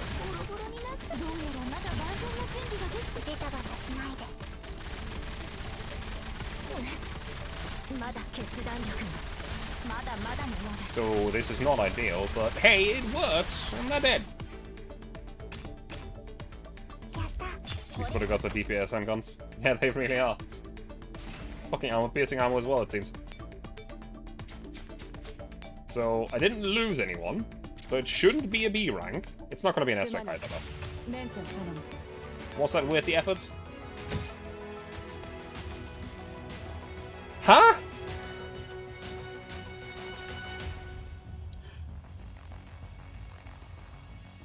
What? What do you mean?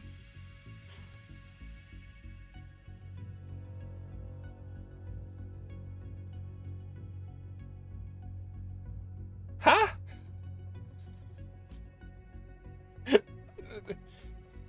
Just take it. I'm so confused. How the fuck? That's not... Did the fucking... Right... summary screen lie to me or something? What the fuck? Huh? We're gonna keep going. Oh, hey, Fox. How are you doing? Let me give you a shout out. Welcome to Frontline.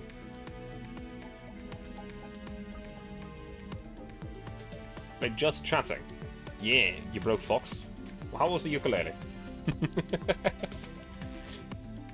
What did you do to Fox? Also, hi for everyone that's coming in from Fox. Hi, I'm Timmy. I play usually games that are fairly military related. I'm the military wolf, I guess. Here in the bunker. Today we're playing Frontline. Music was broken. I see. I see.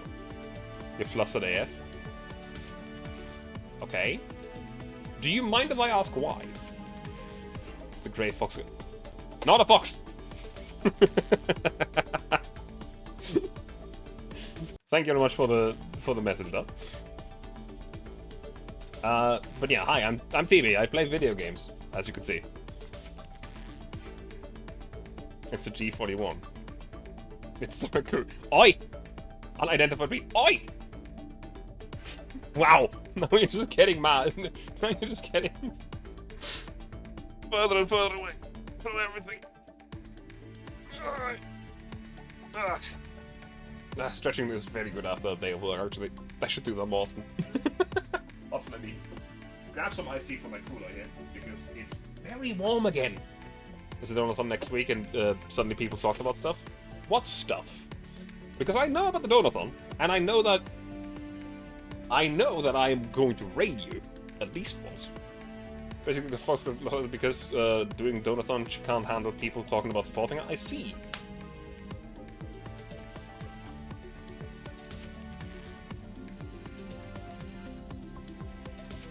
And then talking about all the plans and more. I see.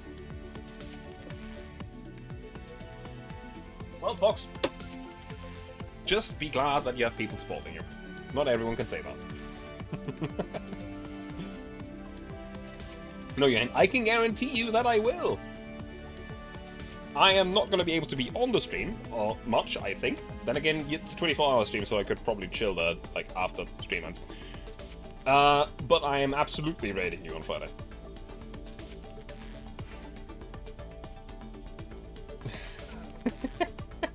So now we'll get to 5k anyway. That's a lot of money. I'll be honest. Didn't realize. What?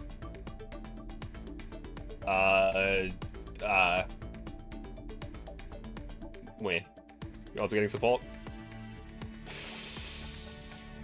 I don't know. It's a threshold for sending her on vacation for a week. I see. Hasn't she put herself on a vacation a moment ago anyway?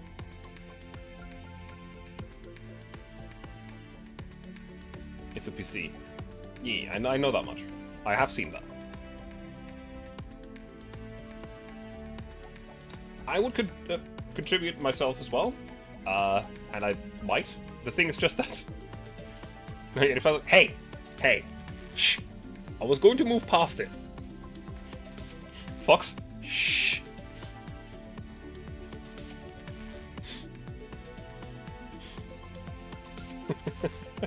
Setting it to ice though, that would be very cool.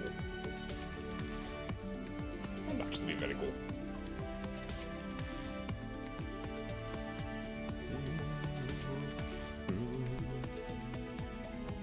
Also, Fox, I can tell you that I am by no means anywhere near the support that other people I know I'm getting. Make her live your dreams.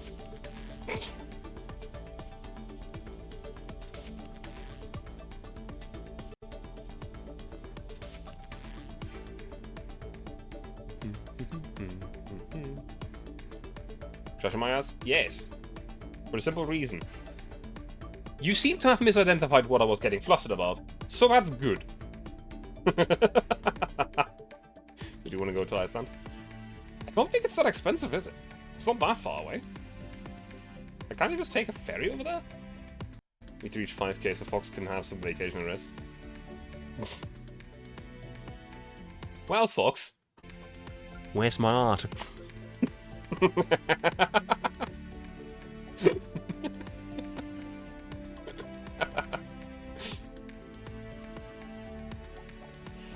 Wait, what wait?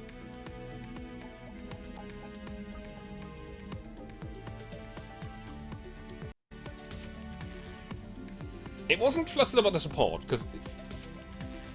Wait. I don't do well with compliments.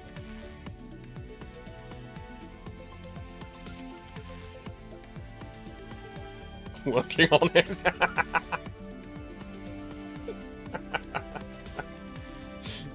I am worrying right now. It's all fine. I do want to point out that comment was entirely a joke to make you panic more. I am a patient man.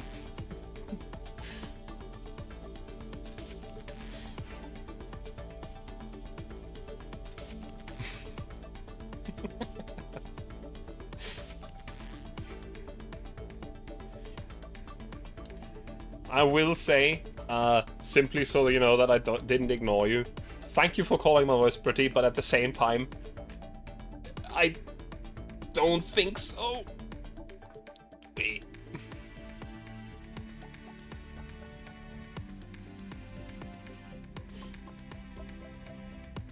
I shall not sleep until you work. You should sleep because you have a 24-hour stream ahead of yourself. Are you an idiot? Thank you very much for the follow. Inksy Foxfire. That's 2 Foxfires. It's getting out of hand now, there's 2 of them. You know, Bats, but you've got a great voice. Hey, at least, that puts it into context. Like, there's no way in hell my voice is anywhere near that level. I've got, like, the average guy voice. At most. I'm nothing special.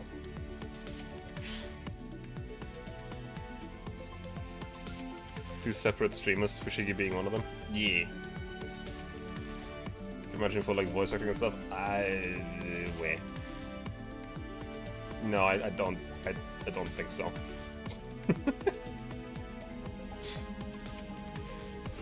Yeah, I hope your stream was good though, apart from getting flustered.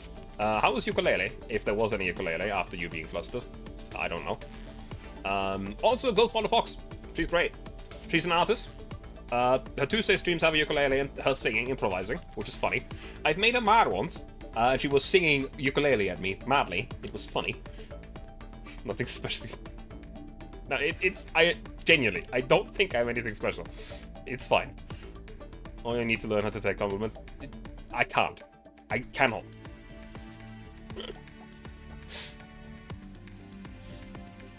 I need to learn to not just ignore and move past them because that just seems rude. But at the same time, I don't know how to react to them because honestly, I just don't think so.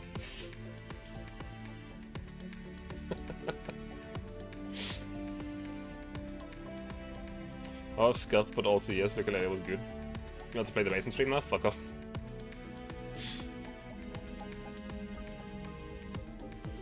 I'm not a good person, I can tell you that much. Unless you're my friends. And you guys are my friends, so, you know, I guess. I have heard you playing the bass. However, I have also checked because I wanted to see you or hear you playing the bass, but you don't leave those VODs up. And unfortunately, I stream during the same time, so I don't get to hear it. You wrong ass motherfucker. Aaron Dogboat. No, no, please don't.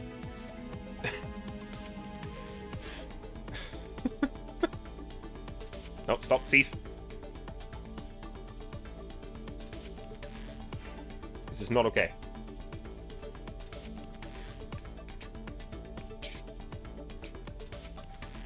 A whole pile of dogs. Technically, that's just my ancestors, isn't it? Not ancestors, the other way around.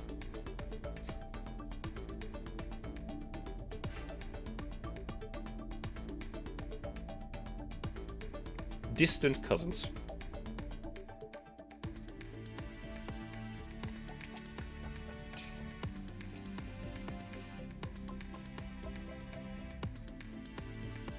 Also, Fox, while you're still here, I obviously don't mean for this weekend, but we still gotta continue doing our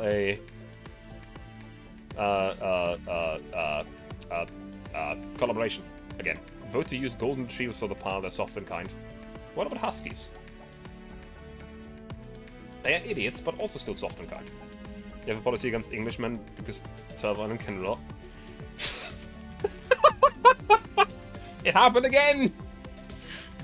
Na, jetzt mal ernsthaft. Ich weiß nicht, warum so viele Leute denken, ich wäre Englisch. Ich verstehe es nicht. Ich raff's nicht. But well. You got the accent? Kenny, I have literally been in voice chat with you, speaking German to you. What do you mean? You've had this reaction before. No, I know that I've talked to you about the fact that I am German.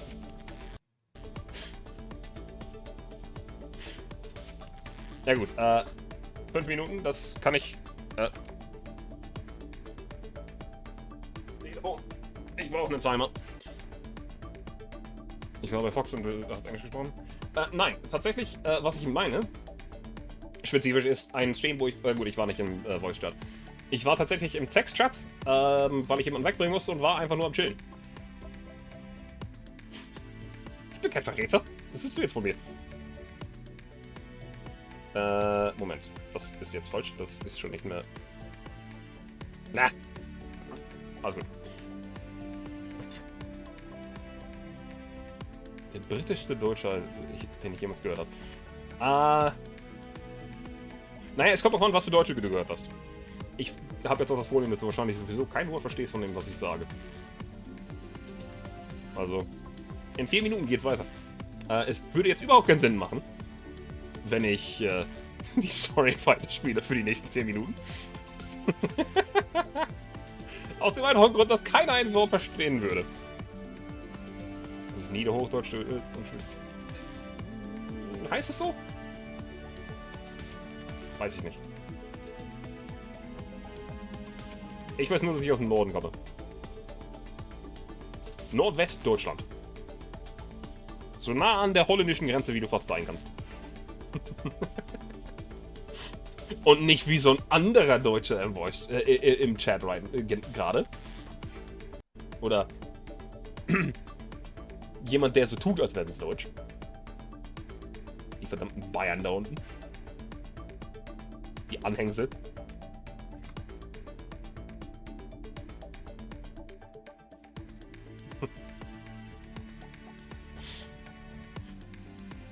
Jetzt frage ich mich, ob eine Reaktion zukommt. Ja gut, es sind schon nur noch 2,5 Minuten übrig vom Deutsch sprechen. Also ich kann mal einfach hier durch ein paar Menüs durchklicken und ein Engländer, der Deutsch spricht, sieht man auch nicht alle Tage. Was, bist du auch so in Bayern? Versuchst du mich jetzt damit zu treffen, dass ich besseres Deutsch spreche als ihr da unten?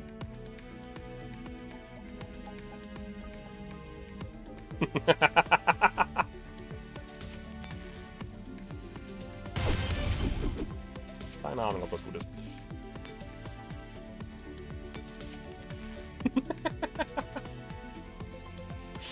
Keine Sorge, Dark Ace. Noch 2 Minuten. Punkt dich. Ich glaube sogar, das können wir hier oben besser als hier. So. Ich habe da nicht wirklich Angst vor.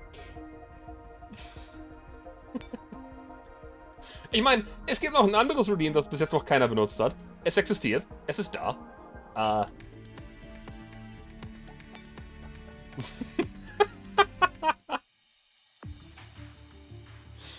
Ich möchte dich warnen, auch wenn du mich bonkst. Das ist schön und gut. Der Bunker hat seine Wege. Gute Nacht, Fox.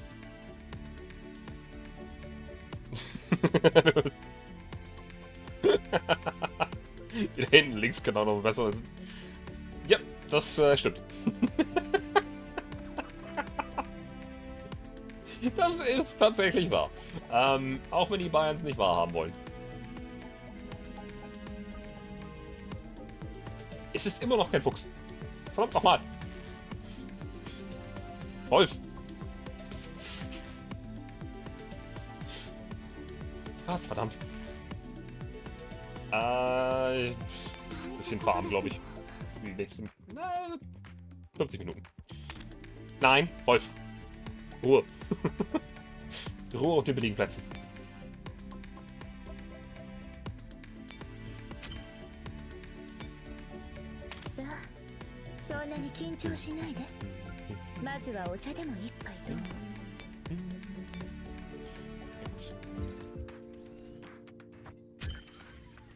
Okay, das ist auch alles okay. Ich sollte vielleicht mal tatsächlich mal ein bisschen Arbeit dran legen, dass der Panzer weiterkommt.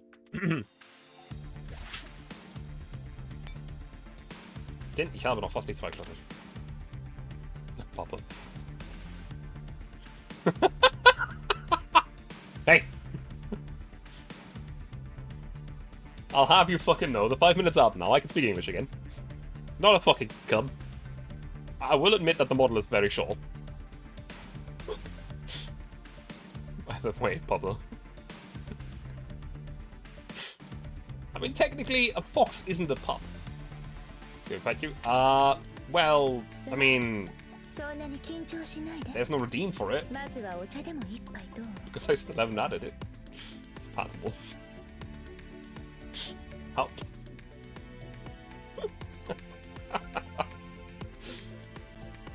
I am conflicted. I am embarrassed. However, Pats.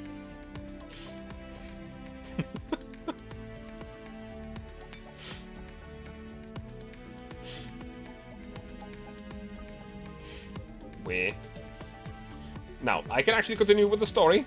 I'm gonna continue with the story. The king and the bird. We see what Fox has to do with all his love. I know, I've been there.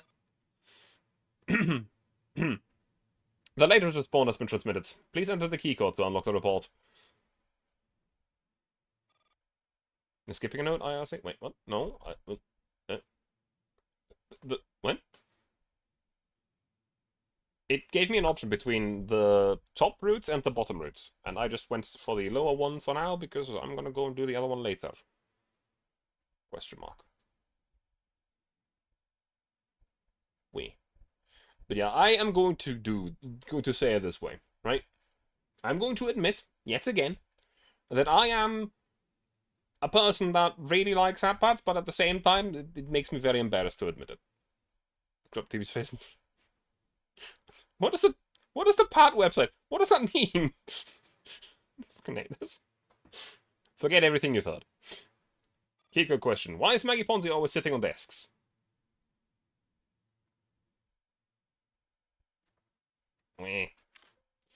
That's expensive if she doesn't want it to be stolen. She only dares to speak when sitting on a desk. Sitting on a desk is an advantage in negotiations. I think. Hailing A18. Hailing A18. Time for my scheduled check-in. The investigation is still ongoing. There's been some progress, but I still haven't found anything that will aid in the commander's rescue. I met Natalie, who's apparently the maid who used to take care of me. She's also recovered my memories many times, but I don't remember any of it.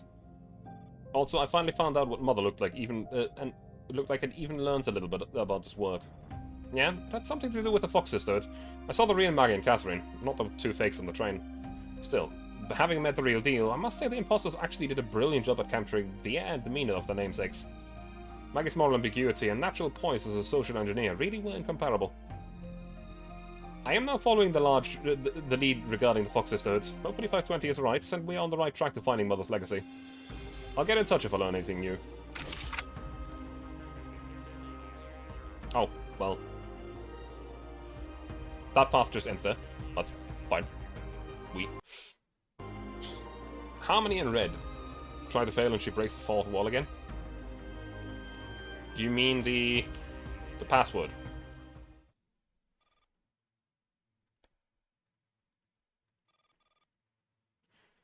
Desk expensive, she doesn't want them to be stolen. Leave! 231142. Okay, that's a bunch of numbers. That's just coded, isn't it? Hello? Do you not understand what I just said? Of course you don't. It's all scrambled code. You only get to read the report if you answer the question correctly. The key code question. Why is Maggie Ponzi always sitting on desks? She only dares to speak when sitting on a desk. Can I fail it a second time and get something else?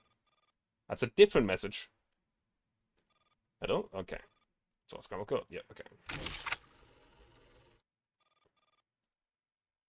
Negotiations,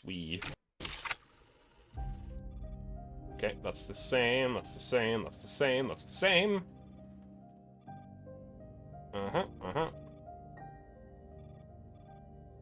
Okay, well, that's all the same.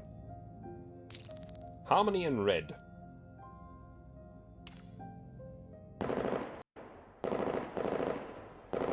Bling boom. Under the Fox Sisterhood's coordinated attack, the two heavily outnumbered dolls can only scramble over to where the doctor is. After shoving the door shut with all her might, 520 walks over to Dr. Hume. Sorry, Doctor, we can't hold them back. There are too many of them. Watching the two dejected dolls from afar, Emma looks toward the Rainette in confusion. Why were we so weak back then? Oh dear, I have absolutely no memory of this. I've only ever known the Doctor by one name, Arthur Hume. But I'm 100% certain this Lewis Hume is Arthur Hume I knew. Huh? What's the point of changing his name then? He clearly had the same face and even kept a surname. Is it part of a plan to let me see all this? Seriously, what exactly are you after? It's not the time to tell you yet.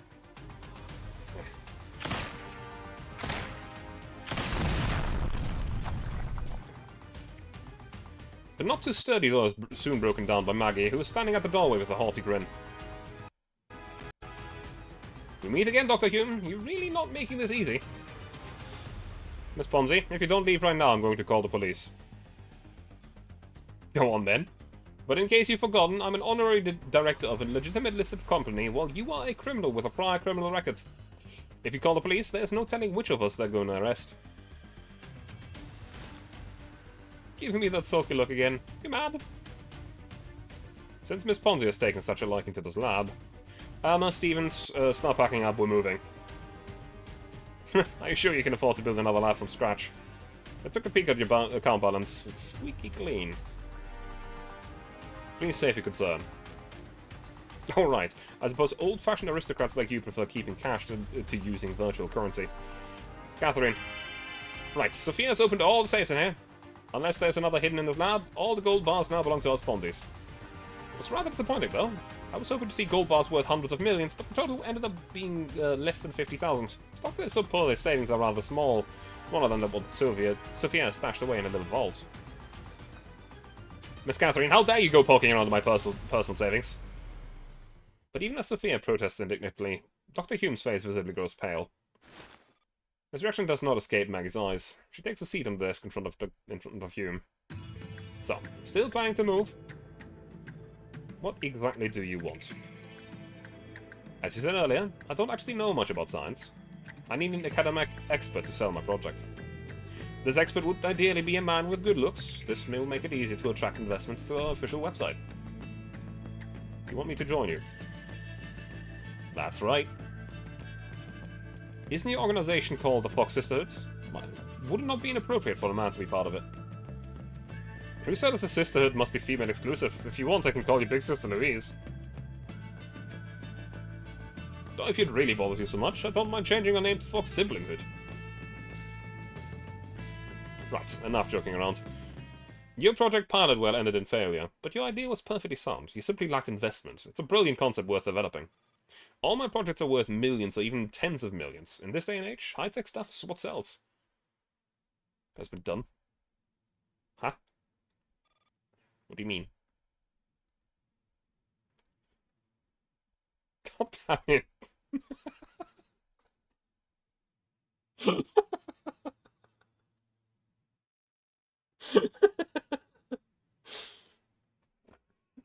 I have seen. It's fine.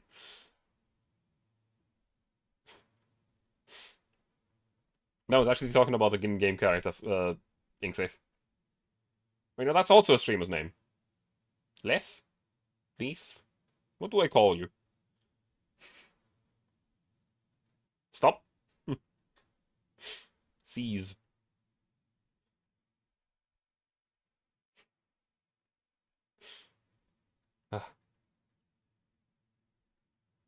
Did the music just die again? Leith like lethal? I see. You got $1 billion for your project, but my Horn of Hope stands a genuinely good chance of netting us 10 billion. Lewis Hume's face twitches. Project Palladwell was not a scam. Deny it all you want. Everybody thought it was. Then they are not looking to the future. I will make this project a success. Have you got any bargaining chips? What? You know why people lose 9 out of 10 bets at the casino? There are card shops in the casinos. That's only small casinos have card shops. Large and legitimate establishments have no need for them. The real source of profits for casinos is actually gambling addicts who lost it all and lack the money to turn the tables. Especially once they run out of loans, they could borrow and squeeze it dry. Here's an example. The easiest game. A coin flip. Say you bet one side is gold for each flip. The odds of getting heads or tails are an equal 50-50 chance, right? Maggie fishes out a coin from her pocket, tosses it into the air, and then catches it neatly. But the games are always rigged against the poor, because if a man has only 50 Sardis gold in his pocket, he won't be able to stay at the table after losing it all. You are indeed an excellent social engineer, but I'm afraid I won't be able to be a suitable business partner for you. Of course you would. Look, you may be an expert in dolls, but I am an expert in humans. And this expert says you have value. Does that satisfy you? You cannot force someone to do something that cannot be done. Dr. Hume gestures at Irma and Stevens, MFF20, to start packing. Refusing to give up, Maggie puts her hand on the stack of research materials that Dr. Hume is just about to move. I urge you to reconsider. With your non-existent savings, reputation, and inheritance, can you still continue your research? That's really not for you to worry about. Are you really that upright of a scientist? Are we done yet? Please leave. Leith is fine. It's like Leafy, but with a soft TH. Yeah. Okay. It's just, I was like, okay, I'm gonna call it Inks. No, wait, that's the streamer's name. Fox? No, that's also Fox. Dang it. Dr. Hume yanks a stack of research materials out of Maggie's hand. Heroes are only heroes because of their success. Dr. Hume, your project was a failure, and you are known as a fraud.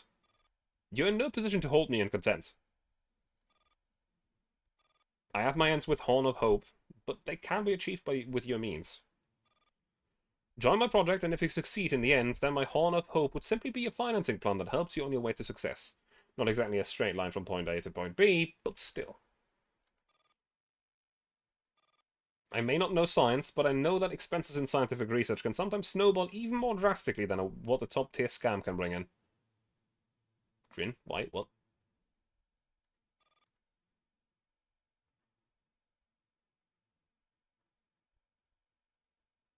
This Leith. Yeah. So you need to make more money in order to sustain this research project. Isn't that right? What do you need me to do? I need your background, resume, social status, connections, and a few pictures. Some investors may also drop in for a visit and will need some PR work done. I am not a great communicator. Don't worry, just leave that to me. Dr. Hume mulls over this in silence for a long while. I don't require stipends, but you must provide all funding for my research project. Deal? Maggie shakes the Dr. Hume's hand firmly. Hold on. I hope I'm not the one getting scammed here. This reluctant handshake marks the beginning of the partnership. The doctor actually joined the sisterhood? That's outrageous. So what if he joined the sisterhood? Why is it such a big deal? Needs this adorable girl. Okay. I am inclined to believe you because I don't know them yet. Weh? I can't really say much. So, yeah.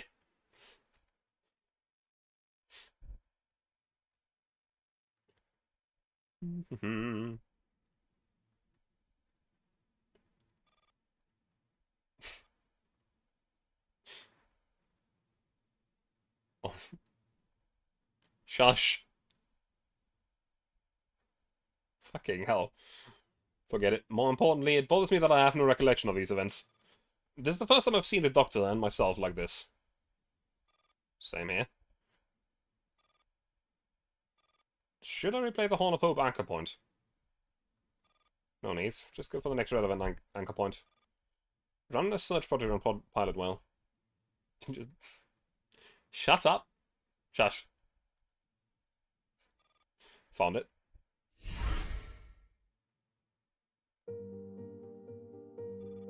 Inside a musty old office. The sky and street view are equally bleak through the window streaked with raindrops. A man is standing in front of the window with his back toward the lights. It's been a long time, Your Grace. Greetings, old Misha. I must say, God isn't fair. The first time we met, I was already an old goat, while you were as young and sprightly as you are today. I remember back then, you went by the name Morris Hume. I doubt you came in today to make a small talk and reminisce about the past. The paper you published under the name of Morris Hume back in 2003, Born from the Spring. Yes, I named it GRCH38. This paper demonstrated the core concept of dolls and outlined the course of the future developments, which caused quite a stir in the academic circle. But then you just vanished without a trace. At that time, I was still too green and just wanted to recount the wonders, but the academic circle that thought that the paper was far too fantastical and dismissed it as a piece of wildly imaginative literary work. So pretty. God damn it! Would you... Many science fiction editors even contacted me because of this. I have no choice but to change my name because of all the unexpected attention. Which explains why you're here right now as Lewis Hume, son of Morris Hume. May I ask, was your research successful? Unfortunately, God's favor didn't last. He closes his eyes with a slightly pained look. We are now faced with a conundrum that you predicted back then. The complex of the human brain is beyond our comprehension, which makes it impossible for humans to be fully self-aware, and this lack of complete understanding of ourselves fundamentally precludes any possibility of creating something human-like with the same structure as the human brain. It's extremely difficult to beat these dolls, which are all the rage right now, in a game of chess, but it's delusional to expect them to develop self-awareness like a one-year-old infant. Even though I've secured the design blueprints, a vessel that can realize the designs continues to elude me. You must not falter here. Not many could have survived the test. But we both did, and what we gained there has helped me climb to my current position. You would also, you should also present what you have seen and learned of the world, then complete that model that GRCH38 has shown you. I'm afraid this is beyond what I can achieve on my own. If you feel limited by the extent of your own talents and available power, you can try joining an organization, such as us. I see. I see. He is joining... Okay. Aggravating as it is, some problems cannot be solved by money and resources. It doesn't hurt to keep an open mind. Genius never appears on its own. In this age of chaos, stars will be born in multitude. Your Grace, it's time to share and make concessions. It doesn't concern me whether the research papers are published in my name, nor do I particularly care about patents. You should know that selfishness is not the reason why I refuse to make this public. Of course. However, sometimes you can be a bit too obstinate. Or should I say, you need to learn how to think outside the box. I'll try other alternatives. The Fox Sisterhood is a well-chosen collaborator. They would certainly come in useful for your research. They're just a bunch of charlatans. There are things that charlatans are much better at than us. To some people, we are also villains doing vile things in the name of God. Old Misha, we are not the same. I have no desire to get involved in politics or be used as a tool in exchange for profit. Dr. Hume walks away from the desk and sits down on the sofa a few paces away. I gave up my family name and title as Duke of, Brogley. Okay. Because I want to be nothing more than a doll engineer. That's how I want to live out the rest of my life, as Hume. God may have blessed us with extraordinary longevity, but we are not immortal. Old Misha, please allow me to pursue my own ideals, even if you may not share them. Fine. I just want you to know that you'll always have a friend in me. We may not be able to reach a mutual understanding, but it doesn't change the fact that we are the only two survivors of the same cataclysm. You honor me? Looks like this is where we'll have to stop for today. But before you go, I have one last favor to ask of you. Please go ahead. I would like to place an order for one of your completed dolls. Can I assume this order is placed on behalf of the military? Indeed. You can think of it as a promise of collaboration. If you accept it, you'll be rewarded generously. I need some time to consider. Take as long as you need. Thank you. I have taken up enough of your time. I'd best get going. Louis Hume rises to his feet and sees off the man who has been standing in the shadows. As the sound of footsteps recedes into the distance, Irma, who had been observing the conversation in silence, turns to look at 5'20". If Mother agrees to this collaboration, which of us do you think will be sent away? You, obviously, because you're useless. On the other side of the room, the present Irma also turns to look at the present M520. He ended up sending you, didn't he? Yeah. Was that old geezer the one who gave you the assignment? Yes, he gave me the coordinates and information about the PMC you've gone on to serve. Can he be trusted? Only God knows. Louis Hume returns to the room. He silently picks up a stack of documents and sets up comms connection. Good afternoon, Miss Ponzi. What is it? Don't tell me you're asking for money again. Sir, you've already exceeded your budget for the year. I can't squeeze out any more for you. That's not it. I'm just wondering. The Fox Sisterhood also trades in the black market, right? Why do you want to know? Can I over-the-table source and not meet your demand for materials? The Sisterhood is not a wishing well, you know. I have a top-secret document that is probably worth as much as a whole year's tax revenue of any given country.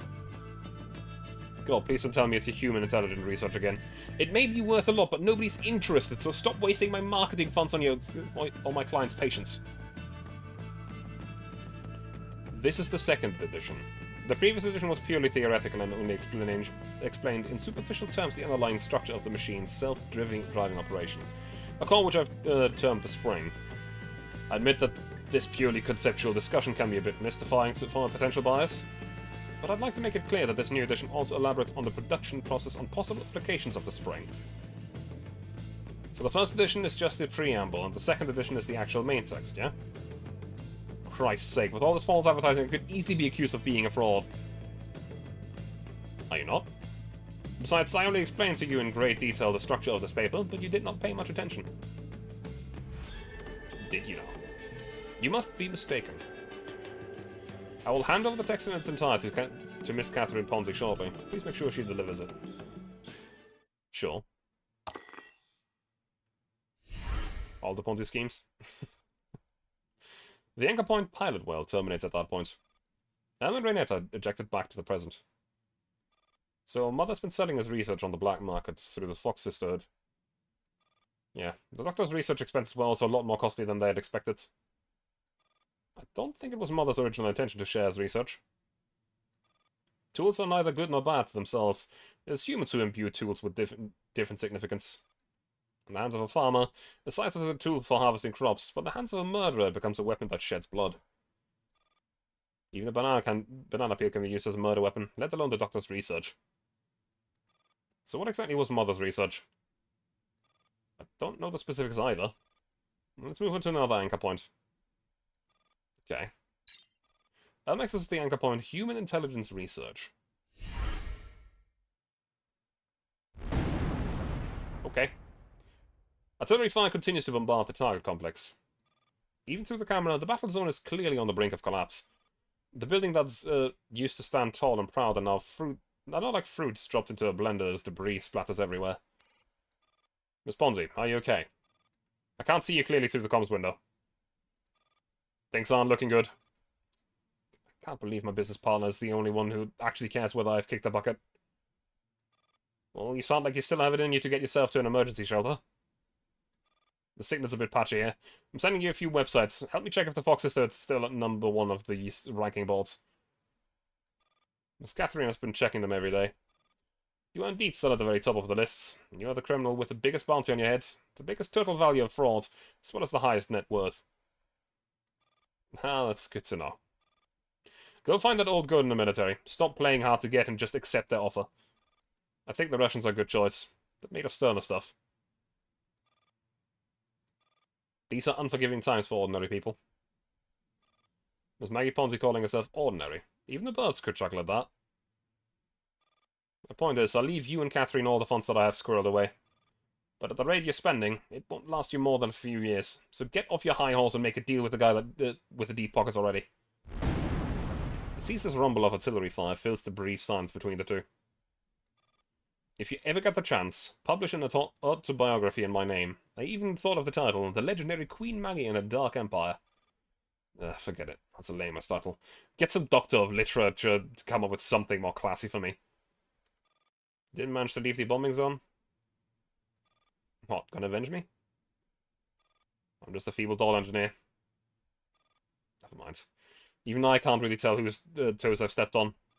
Anyway, that's that. I've put all my affairs in order. Got any more questions? Miss Maggie, if you had the chance of being resurrected, I mean, if you could be given a new lease of life, what kind of life would you want? I'm already a legendary queen. I've peaked. If I somehow survive this, I'd be done. It'll all be down here for me here. Let's see, what else? If you'd be so kind as to take care of Catherine, who isn't actually my biological sister, and the Fox Sister for me, I would be eternally grateful for your grace and help. Alright, I have no further questions. Oh, hang on. I think I have another mansion in Frankfurt. Don't mess with my interior decorations. Your summer garden is really garish and tasteless. Sorry, I can't make any promises on that. Actually, I have another mansion. What's in Brain Mobilin? The bombardment resumes, this time much closer than before. Right, one last thing, for real. I don't mind if you give some other doll my face. I mean, I'm drop-dead gorgeous. Just promise me this doll won't run any petty scams on trains that then gets her ass kicked.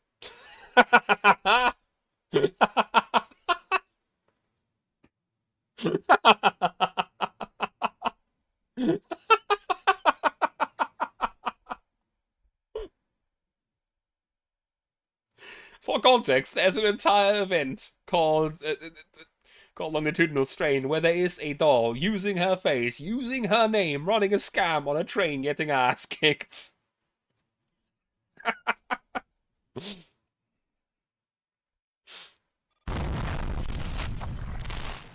On the other end of the comms channel, the chattering voice finally lapses into complete silence.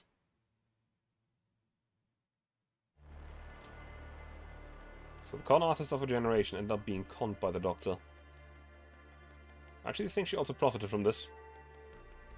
How so? Someone carried on a name so she would not be forgotten. Though the doll did end up running scams on a train. Besides, her legend is preserved in my anchor points. I will always remember her. You once said the same thing to me.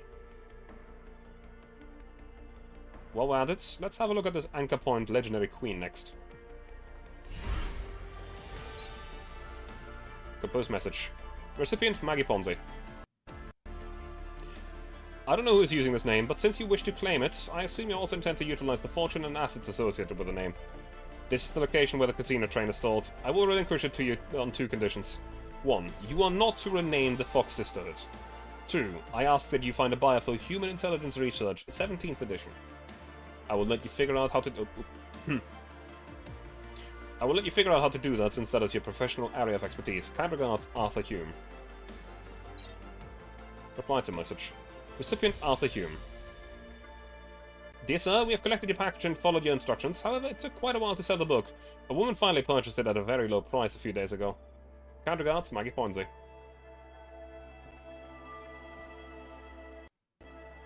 I've run several searches. I'm fairly certain that there are no other relevant anchor points. Why aren't you saying anything? I got it. Got what? I figured out where we'll find the so-called Archbishop Hume. You have a solution for this bounty thing? Yes. I'm sure she knows everything about this. With a strange look on her face, Renette rushes down the hallway without any further explanation. Wait up! The broken vase. Okay. Entrance hall, Great Palace, the Summer Garden. The tranquility of the space is disrupted by Renette's hurried footsteps. Mirabelle, show yourself. I'm here. Mirabelle saunters out from a corner obscured by shadow. We found Archbishop Hume. Huh? I had no idea. Really? Then bring him here right away. I will not hand over the Archbishop until I see Her Majesty in person. No, I must verify that you genuinely have the Archbishop. What if you are planning to deceive Her Majesty? As a knight, it is my duty to protect the king. A cold sneer appears on Renette's face.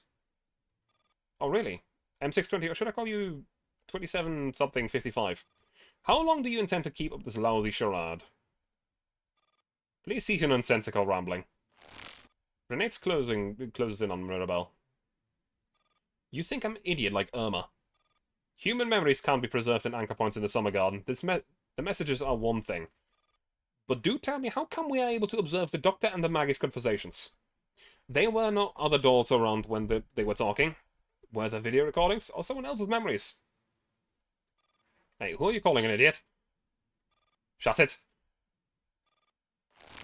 Mirabelle seems unperturbed. Renette draws even closer. From the POV of the anchor points, other than Irma and me, there were no other dolls present. Besides, these anchor points were only out after we entered the Great Palace. I've never seen them before. Did you inject them when Irma wasn't paying attention? That was real smooth. Well, busted, huh? You're the only doll with a neurocloud we've seen around here.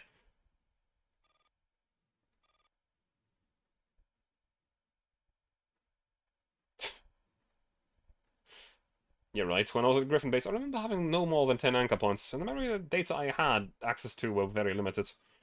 So how come I've got a bunch of keys here and even a whole list? Mirabelle pushes Renette away. Don't make it sound as if I were responsible for all of this. Your hands aren't so clean either, 9. It was you who tricked her into coming here. You knew she isn't your Zero. Our Zero. Wait, I'm getting confused. You admit it then, M620. The anchor points we've accessed here were memories recorded from your perspective. As both Lewis Hume and Arthur Hume, the Doctor had us by his side, and you. So you're the housekeeper that Dr. Hume retained. Were all those memories that he wanted his heirs to watch? What exactly are you up to? I could ask you the same, Renette. What do you wish to achieve here? Oh yeah, I will hydrate real quick. 1 second. Just grab the bottle again from the cooler. We...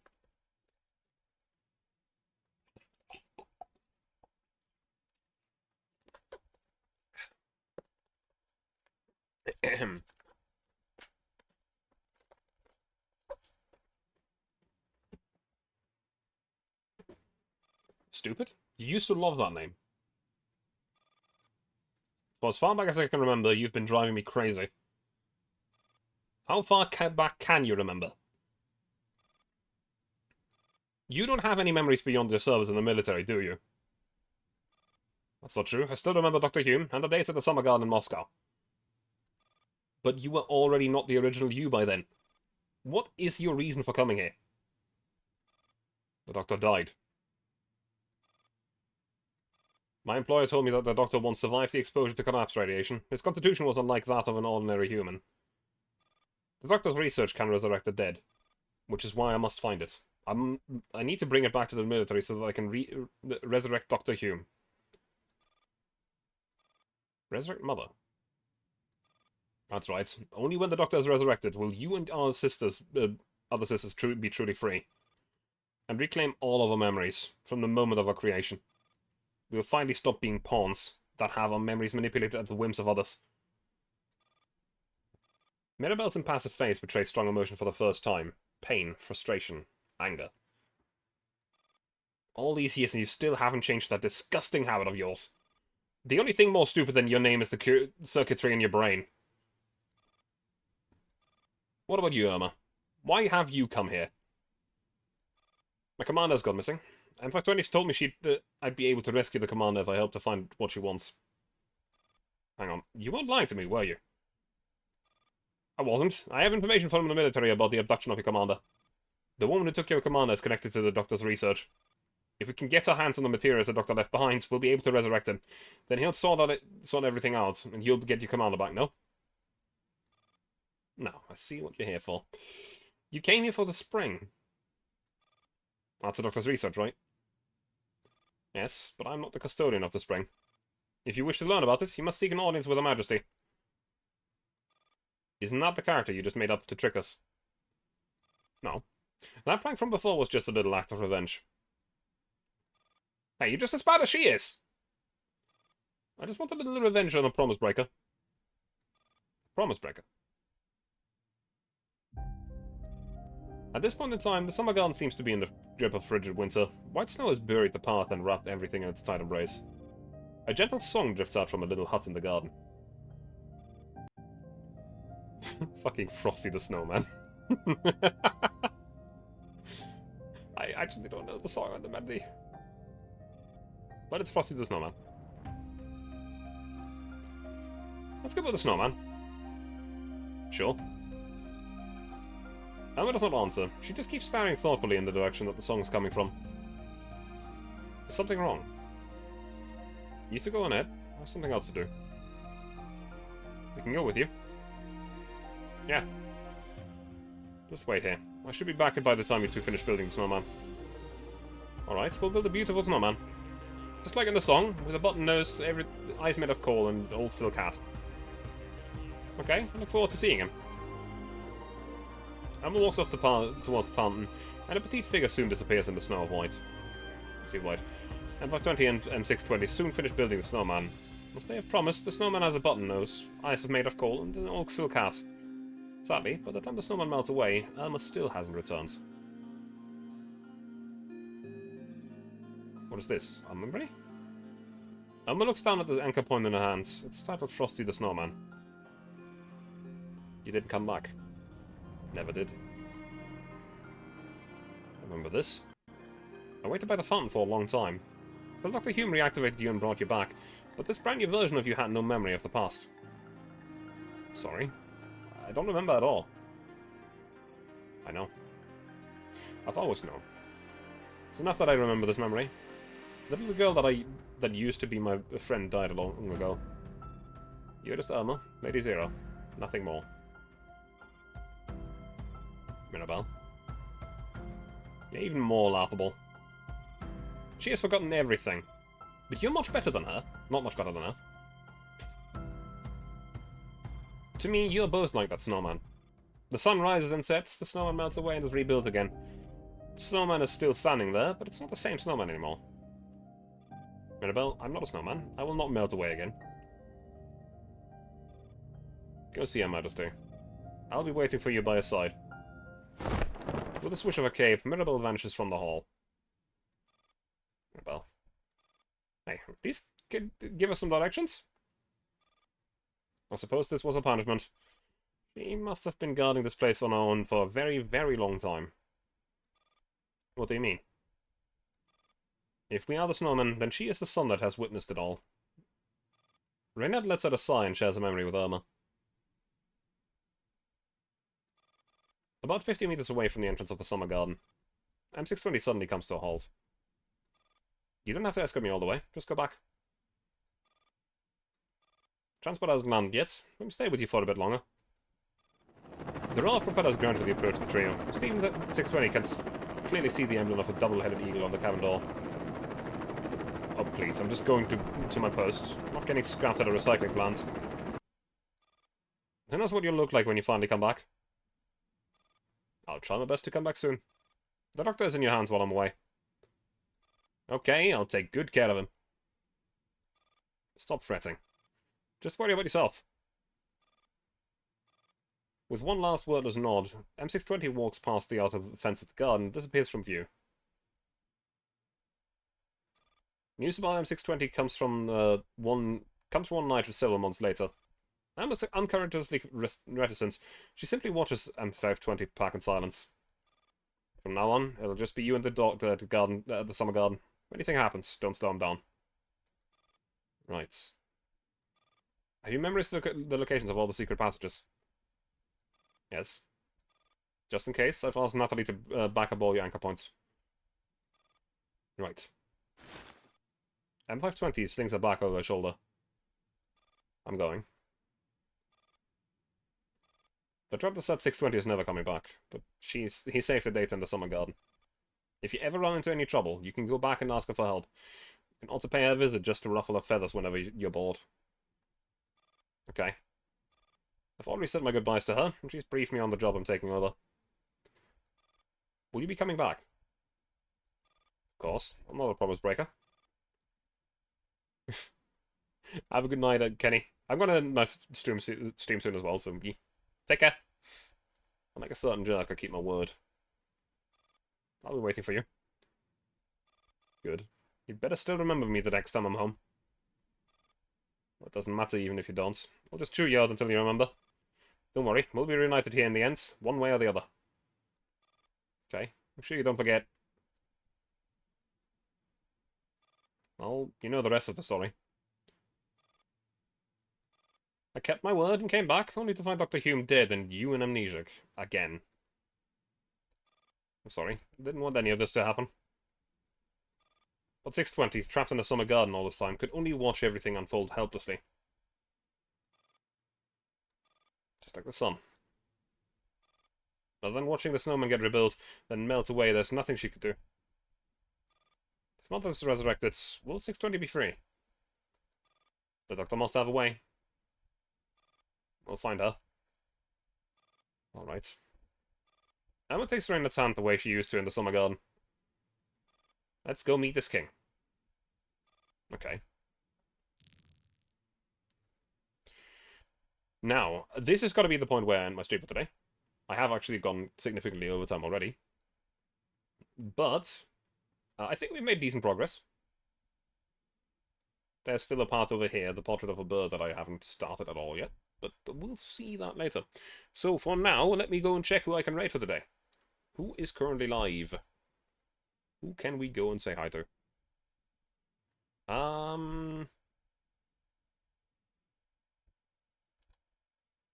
Let me go and check. Is there anyone? Is there anyone?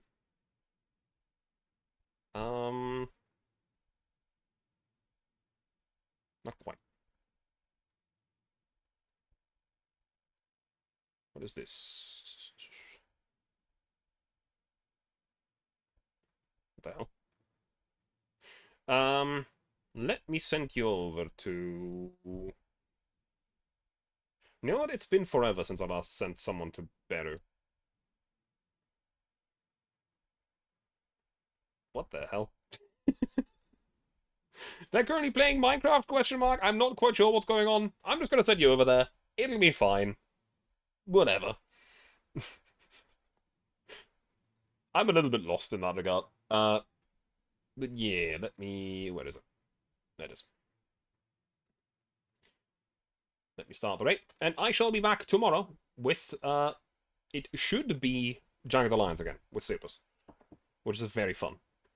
So, I'm going to send you over to Beru. I shall be back tomorrow, as I just said. I don't know why I'm repeating myself. I am not very smart, I guess. Have a good night, and thank you very much for being here.